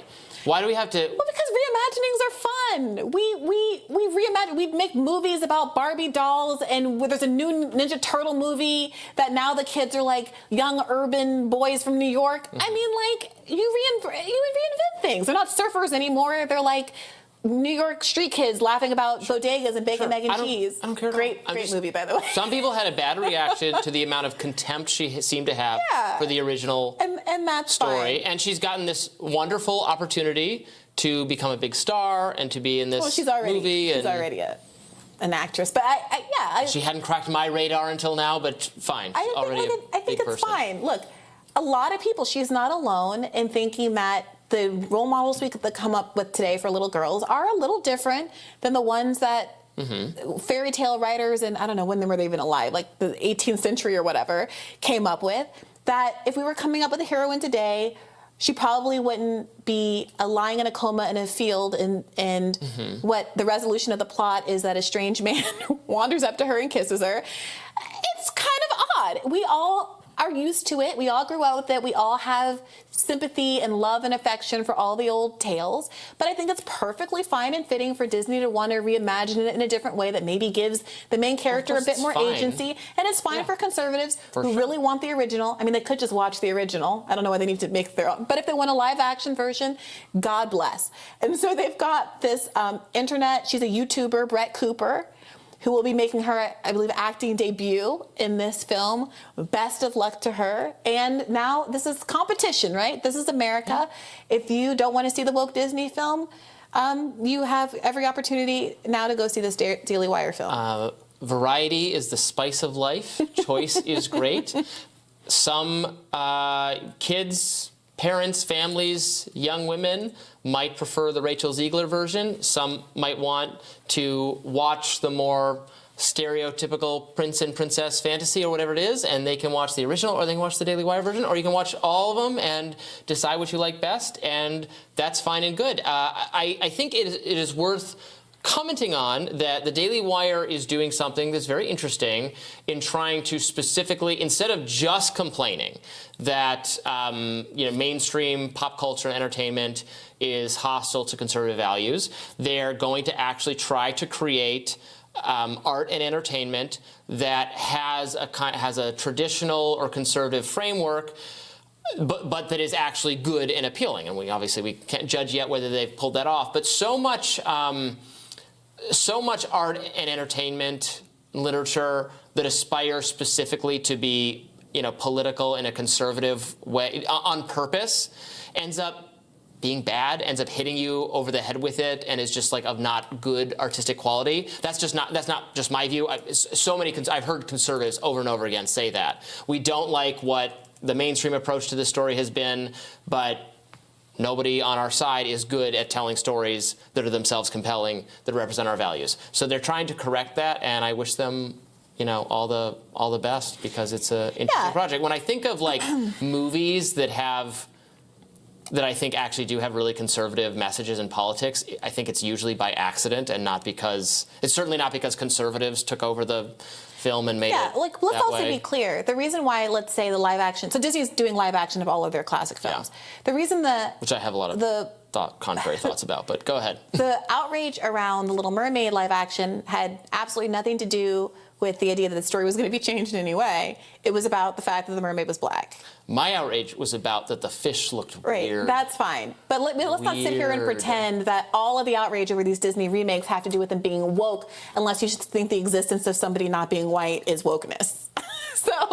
When they say, I'm offended when they say live action. What do you want them to say? They're not real animals, they're computer generated. Okay, what would you like them to call it? Flounder is not live. What would you like them the to call it? hyenas are not live. I don't know. It's not live. What would you like them to call it? Live is what we're doing. Mixed media. We're living beings of flesh. Okay. Look, it's worth also noting that there were some rumors circulating around that Rachel Ziegler had been let go of the Disney project because of her statements. That's not true. Those were not true. There were people talking about whether what's-her-face Ortega from Wednesday Addams was going to replace her. Jenny Ortega. Love her. Think she's great. Apparently that is also unconfirmed. If you're not familiar with Rachel Ziegler, maybe you know her from Steven Spielberg's West Side Story. She starred in that as Maria. I haven't seen it. I've heard good things. I hear she's very talented as a singer and as an artist. So, that makes sense for a role. They're all musicals. It's Disney, it's musicals. So that casting did make a lot of sense. And we'll see how this all plays out and who's going to win at the box office. We'll see. What was I going to say? So an example of a movie that I think is sneakily extremely conservative, and I don't necessarily think it's Christopher Nolan's politics, The Dark Knight Rises, the third of his Batman movies. Did you see that one? I don't think so. With Bane and Anne Hathaway as the villain. Most conservative movie, reactionary movie. Batman leads the police in a glorious counter-revolution against some Occupy type movement that is revealed to be a Middle Eastern terror plot. Always right-wing. It is real right-wing. The whole conceit of Batman is that here's a multi-billionaire. Yeah, the whole thing is he's a multi-billionaire whose parents got murdered, and he's going after bad people. And you call it right-wing, conservative, but that's not it at all. It's just a guy going out for revenge and then saying, hey, I'm just going to get rid of crime altogether as much as I can. The more I fight the crime, the less crime there will be in my city. He's a vigilante. Child whose billionaire parents get killed in an alley, is raised by his butler, and then uses his money to become a vigilante. I know, but sometimes there's some question in some of them about, well, is he causing more problems than he's solving? And the second one has some war on terror, surveillance stuff, where at least it's a little muddled because it seems to be the lesson is, well, we used it this one time, but surveillance is generally bad. The third one is just straight up, nope, the police are the good guys. Which is ironic because in Batman lore, he's at odds with with the police Yeah. for large stretches That's of why time. the third one I describe as like really right wing. Okay, yeah, well. That does it for us for today. I miss. I love. I just wish we could fill our whole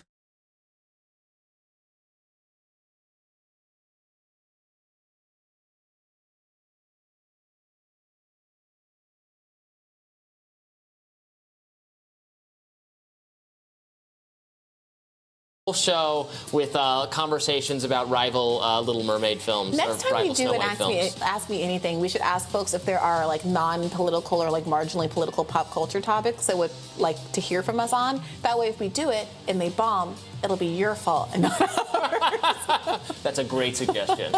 Tomorrow.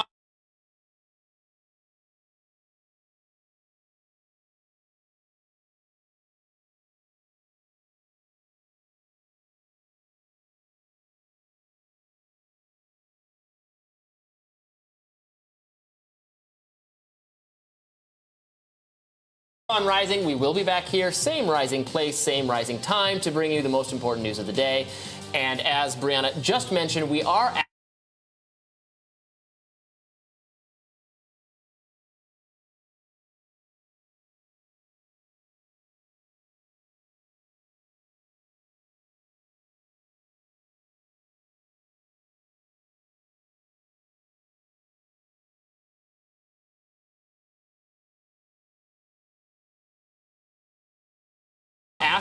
answering your questions, rather. We're not asking you questions. We're answering your questions in the form of a Rising AMA.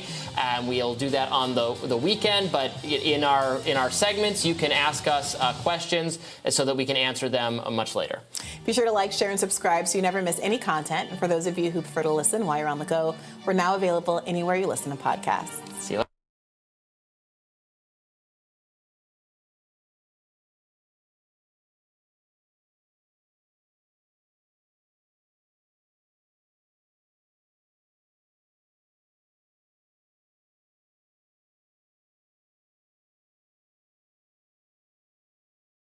The crown is mine.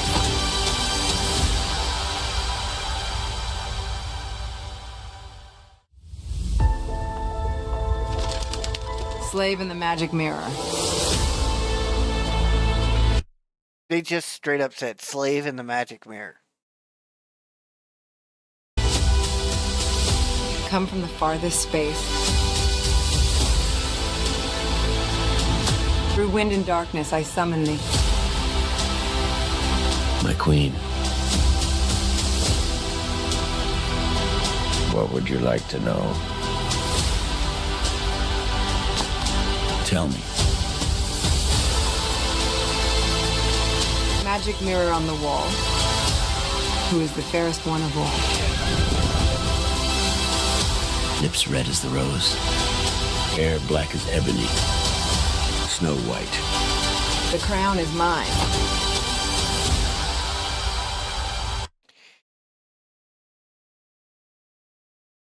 Her lips aren't red as a rose, and her hair isn't black as ebony.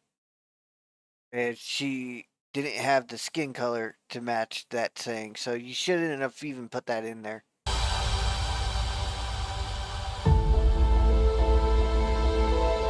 You already changed it. Why not change the whole thing?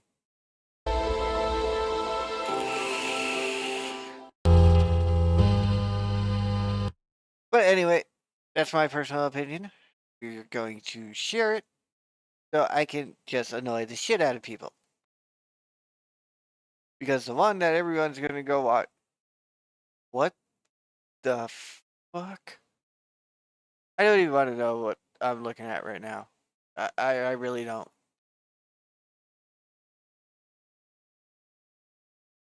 That was just disturbing.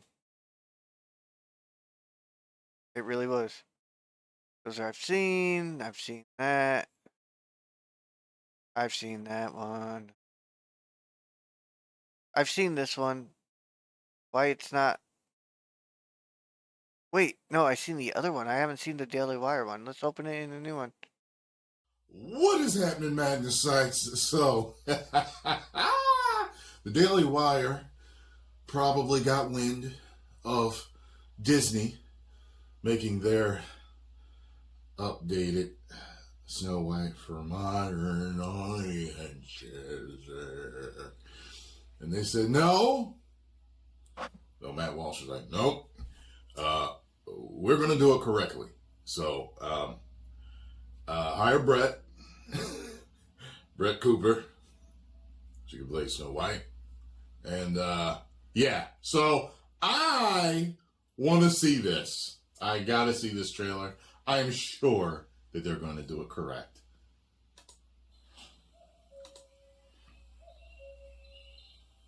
Once upon a time. One thing I don't understand though, why does Brett look so much like Ben? It's incredible how much she looks like him. It's scary. Once upon a time, but Aww. now that time is gone.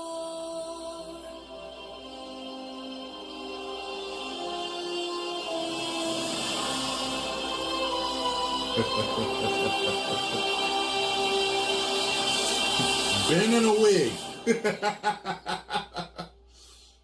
I'm sure that it will be better than the movie that Disney puts out.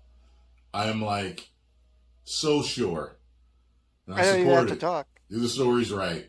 Do the stories right. Yep. Stop injecting it with all these politics. WOKE politics in particular. And I think we'll all be fine. Just please the fans and do what you've always done that made your movies great. That's it. That's it. You know, they say that studios are afraid of taking chances. No, they're not. Because they have been taking the woke chance over and over and over and over and over again. Like insanity, and getting bad results. Over and over again, they do take chances. Okay, people are like, oh, well, they don't want to try any new ideas. Oh, they've been trying some new ideas, wink, wink, and have been putting them in the garbage. So, anyway, let's get back to basics. We can try new things, but you don't stray so far from the fundamentals of what the characters are. You don't do that. Okay? Optimus Prime is not a go-kart. Okay? He's not a go-kart. You don't change these characters up fundamentally. Change things a little bit. You tractor trailer, maybe he's something similar. A tractor trailer pulling a oil tanker thing, okay, maybe you can make that work. You just don't stray so far away from what these characters are that it becomes ridiculous to the fans. And that's what has happened with so many properties that Disney and other people own, other companies own. Is they've strayed so far away from what the fundamentals are of these characters at their base that they've just made so many people angry that nobody cares anymore. So post comments down below. Let me know what you all thought. I'm looking forward to it. If I got to join the website. I was actually a member of their website, so I could get a lot of videos and stuff that other people don't get. I got to sign up again. But anyway, yeah. 10 million subscribers. Go Daily Wire.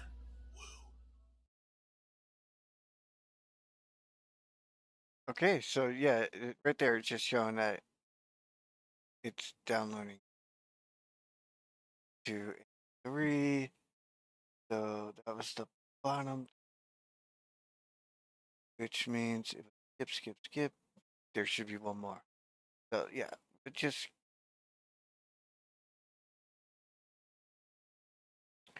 I'm just gonna delete both of them and download.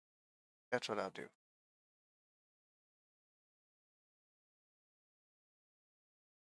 Go ahead, delete one as well. Because right, and we'll go here and download again. We'll do it just so I can have it. Make sure I got the right one. Downloading. That one's done. That was spot on, correct. spot on correct. What's this? What? Oh, okay. Let's go back real quick. Who is this person? Let's open them up in a tab. You get a follow.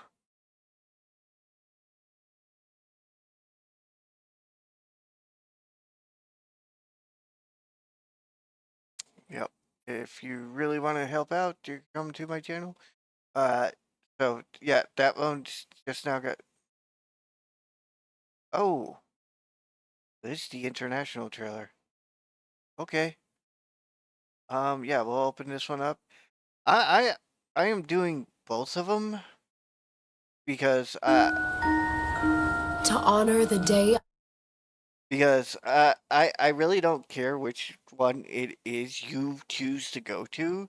I would recommend the Daily Wire one because that is definitely going to be correctly done. Or you can go to this one, which is done incorrectly, total bullshit, and it's going to flop. I was born. My father named me Snow White. Hold on. I chose the wrong one. There we go. That's better. Let's go ahead and choose this. We're gonna post it.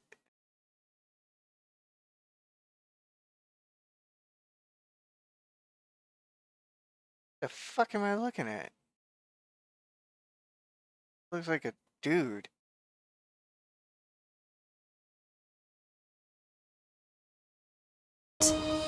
Little girl at a lonely well. This is his kingdom, with the same little tale to tell. He taught me to be fearless, fair, brave, and true. Is that a girl I'll ever know again? But she changed everything. Please, show mercy. Find his home and burn it to the ground. You were saying? Magic mirror on the wall. Who's the fairest one of all? My queen, your beauty is beyond compare. But there is one. Her beauty grows from deep within. Snow White. She is as pure as snow. My parents always said this forest was a magical place. Is there anybody here? Okay, so I can't get it. It's a human. What did you think I was? Nothing. Ghost. You'll be safe from the queen here. Say all you have to do to make your wish come true. You have to run. I'm not afraid to fight.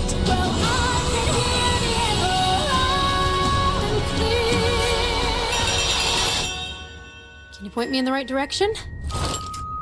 Waiting on a wish, holding out for someday, hoping somehow, someway, there comes a miracle to find me. I close my eyes and see the girl I'm meant to be. It's time to restore our kingdom.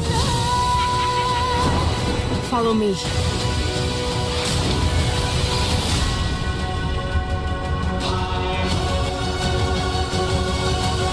You're called happy because you're happy, and I'm called grumpy because I'm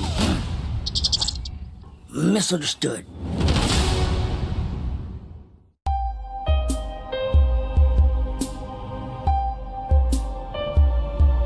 Misunderstood. Fuck you, dude.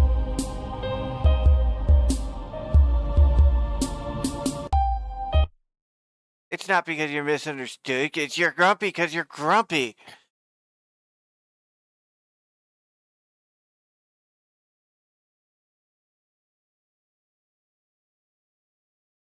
Oh, I know I'd stop because the other one's still fucking downloading.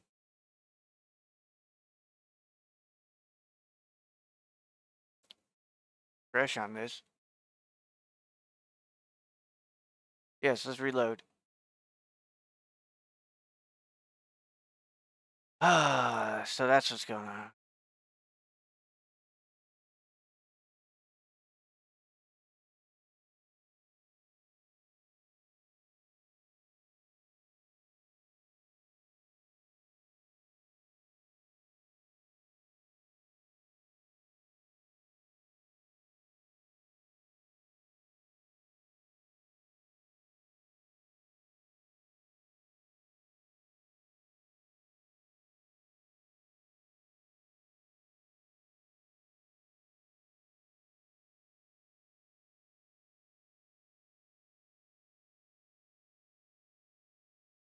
There it goes.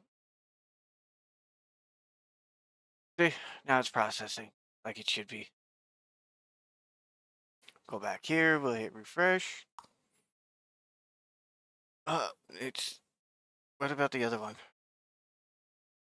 Why isn't it public? Okay, hold on. Manage videos.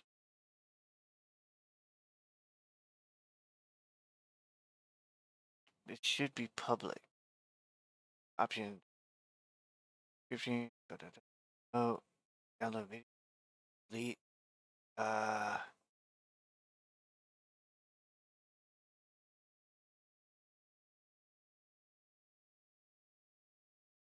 Okay.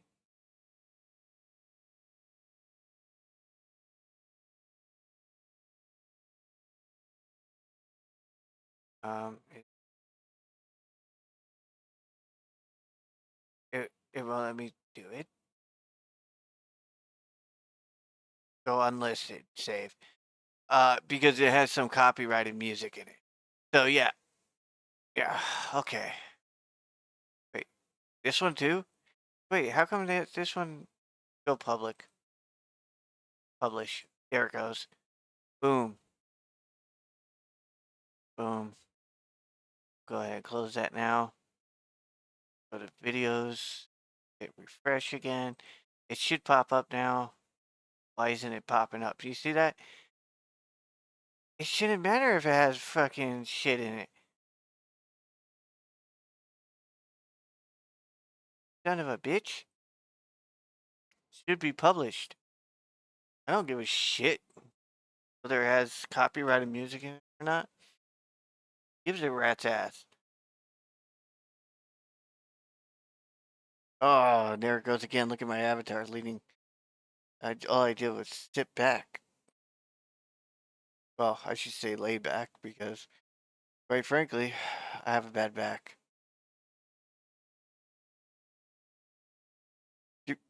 Yeah, we finished watching that one.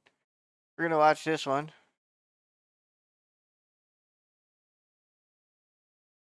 And go from there. I'm sorry. Weird. Went off Weird. Weird. Weird. Weird. Weird. Perfect. So I hear Disney has put out a new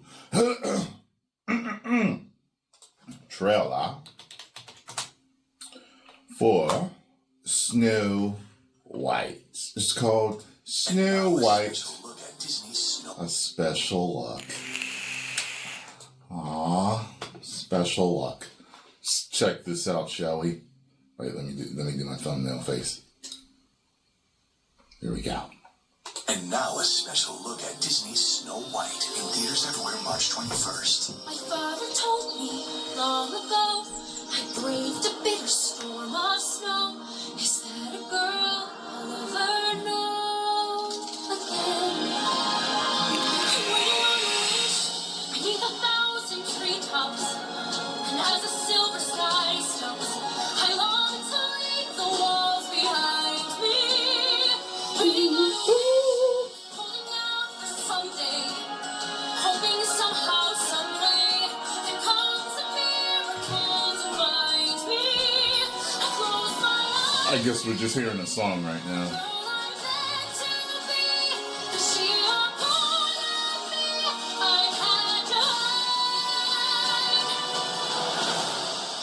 Oh, that's that musical talent in me. I knew it was coming. Theaters March 21st. All right. So, she has a great singing voice. That's it. That's not the problem. You all know what the problem is going to be for this film. Split right down the middle. 50%, 50%. The fact that this is not Snow White whatsoever. This is not the Snow White story whatsoever. And the other 50%, everything Rachel Zegler has said pertaining to this film, about herself, about the industry, and about the fans. Yeah. It's one thing to have a lovable actress in a garbage concept of a movie, but this is the perfect storm. Brie Larson has to be so happy that this chick came along, because Brie was getting so much hatred, vitriol, online harassment from that comment she made about, was it middle-aged white men telling her about something about, whatever that was. She pissed them off. This girl has gone above and beyond, and I'm sure she doesn't watch me, but I've said in several videos, stop while you are ahead. Stop saying this stuff. I mean, tone deaf, out of touch, in your own bubble and world, not knowing that all these things that you are saying are destroying and sabotaging your future movies, your current movies, your career, and your reputation. Like, what? But you gotta subscribe. You gotta subscribe. You gotta subscribe. She's stuck to her guns. I'll give her that. Post your comments down below. Let me know what you all think. No one wants to see this, and Disney knows this. The casting's wrong, the story's wrong, and if this was a story about a princess named Onyx Black from Africa, she had a really cool story, and you casted her as Onyx Black, people would still have the same problem. What are you doing? Oh, we named you Onyx Black because you were born at 3 a.m. in the morning, the darkest of nights. So we named you Onyx Black. That's why. It's not because she has beautiful onyx black skin. There's certain people in Africa, they say they have blue black skin. Their skin is so dark, and I've seen them. A lot of the women are gorgeous. It's a very interesting look. They're really dark. I mean, really dark. And you thought you seen somebody dark, you ain't seen it yet. You know what I'm saying? And some of them have like blue or green eyes and different areas. But anyway, if then you were to cast her as Onyx Black, what are you doing? It's just like Disney feels like they can fit diversity into anything. I'm sure that's not how diversity works. Okay? You need to respect certain boundaries of certain stories. So it's just, then anything can just be anything. I mean, make Bambi a turtle. Okay? Then Bambi should be a turtle. Trying to think of these Disney characters. Make Goofy a bat. Okay? Because he identifies as a bat. Don't make Mickey a mouse no more. They ain't changed nothing about Mickey, right? Ain't changed nothing about Mickey and Minnie. But I don't know. Make Mickey a white mouse. Let's see what happens. Go ahead, do it. Mickey's a black mouse with a white face. I was growing up, they had Crayola color named Peach. That's what you would color white people with whenever you had a coloring book. With a peach face. I don't know why he looks like that, but it's kind of weird. But maybe there are black mice out there that look like that, but I've seen mice of all different colors and spots and stuff on their face. Like Jerry is all brown. Like if you look at Jerry, he's all brown except for like around his mouth, right? Anyway, I'm going too far thinking about all this stuff. The fact of the matter is, forcing and twisting diversity into everything is not the right plan. But for Disney, it's all part of the plan. All they needed was a little push. 10 million subscribers. Woo! Okay, I cut him off because he just kept going. What is? Haven't seen it? Open a new tab. Let's see what they say.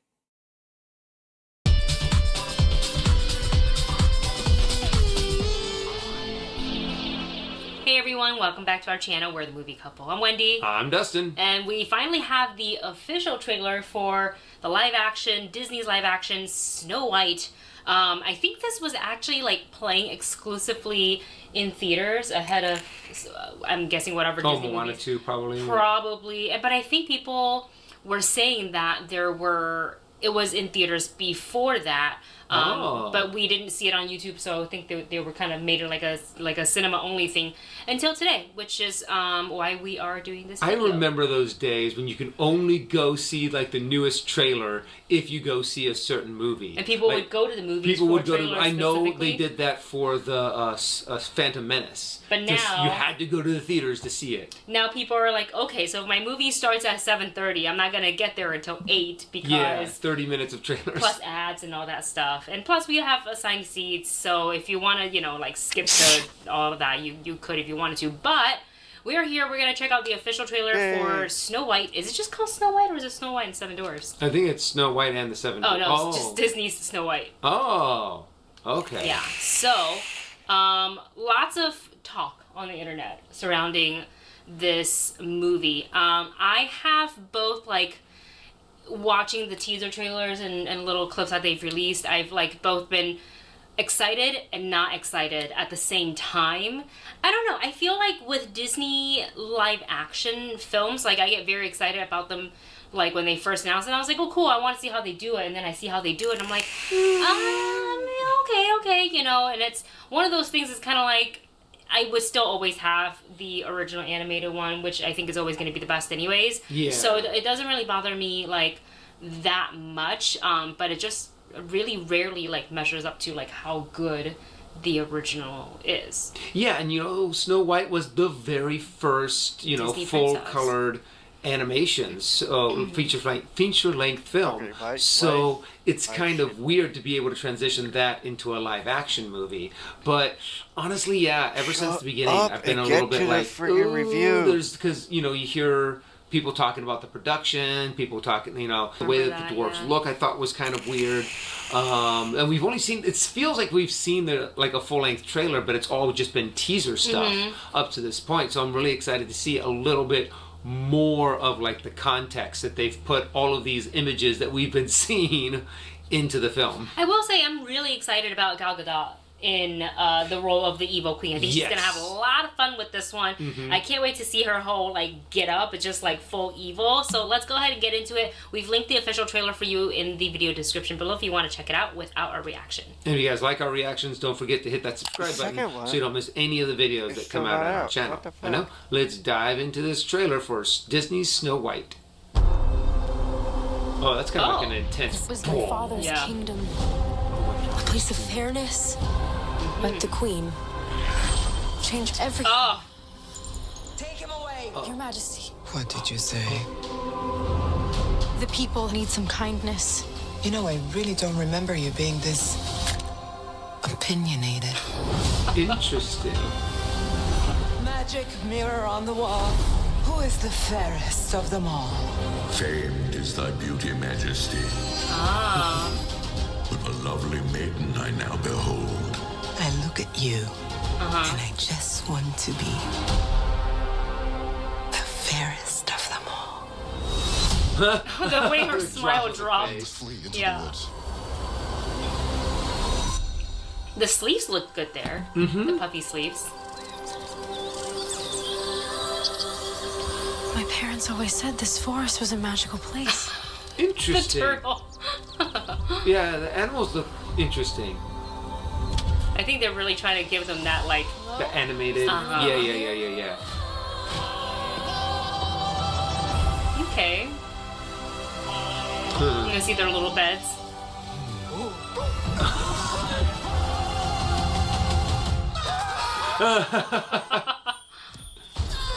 Oh my gosh. What did you think I was? Nothing. Ghost. Ghost. Oh, because she's so pale. From the queen here. She's not pale though. Stole everything The queen. from all of us. Oh, she's a meanie. It's time to restore our kingdom. That's different. That's. Are they gonna have like a revolt? Look, it's a Disney roller coaster. Find Snow White. New song too. There, her hair looks better there, And now we're here to take but it not back. there. You were saying. She's gonna take over a corrupt government with 7 dwarves. Did I frighten you? Oh. Huh. You think that's Gal in the old age? Yeah, it probably is.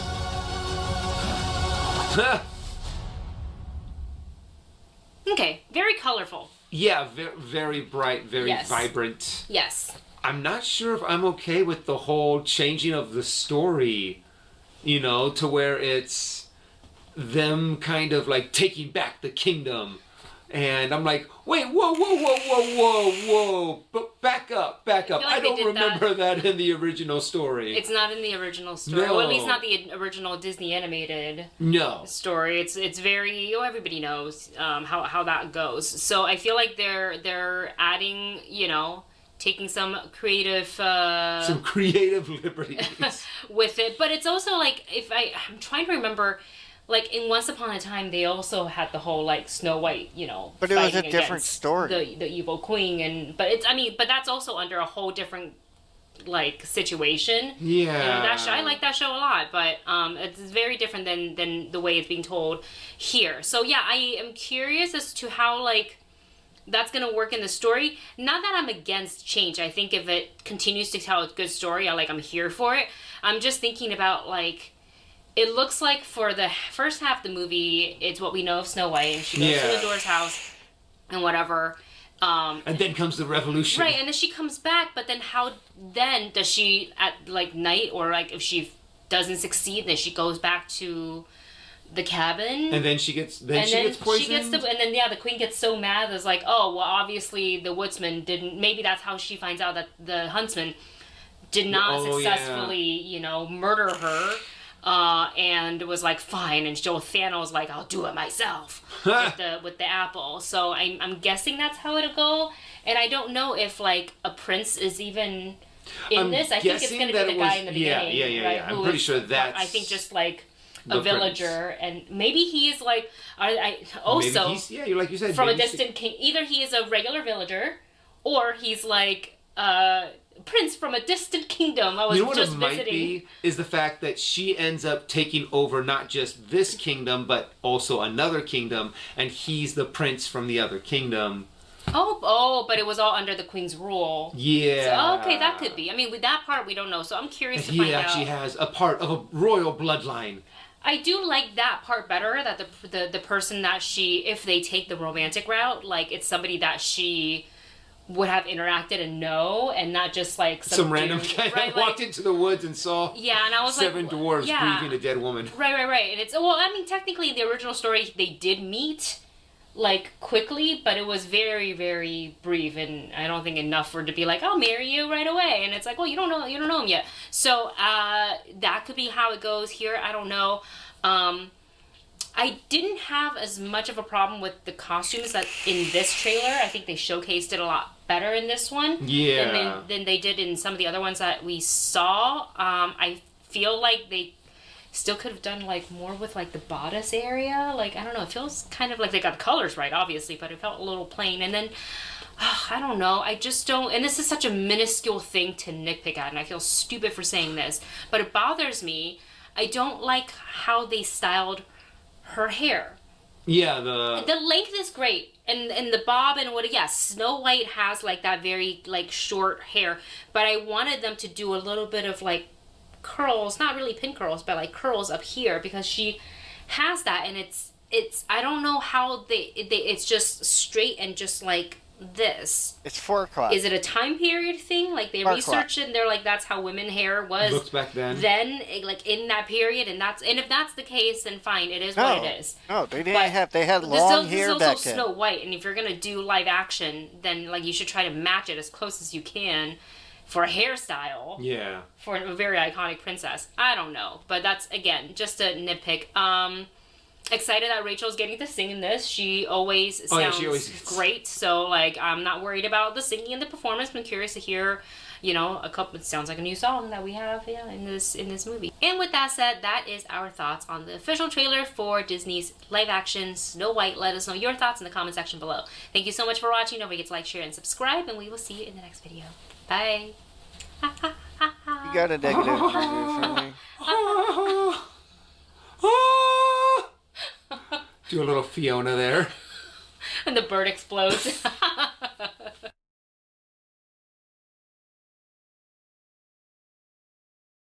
We'll just load this. Okay, yep, done. Alright, nothing new. I didn't care for that review. Didn't I see this one already?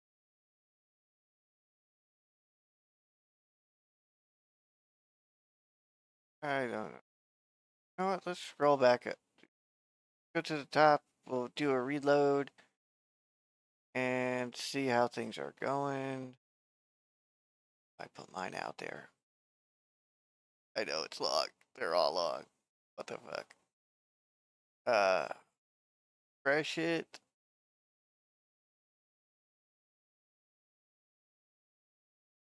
I've seen it. Seen it. Wait, that's a Disney ride. Never mind. I haven't seen this one. That's what it's saying. Okay, so we'll open this one. Like I said. And now a special look at Disney's Snow. Oh, this is the one. Okay. Yeah, so as you can see, I'm going through all of them, and I don't care which is which. It's getting done. How long have I been on? 3 hours. Oh, God. I should end the stream, restart the stream, and then we'll get into this one. That's what we'll do. We'll end it, start it over. So I can keep them short. So we'll end it right now. Well, yeah, that's what we'll do. We'll just go to end real quick, and then we'll bring it back up in a sec.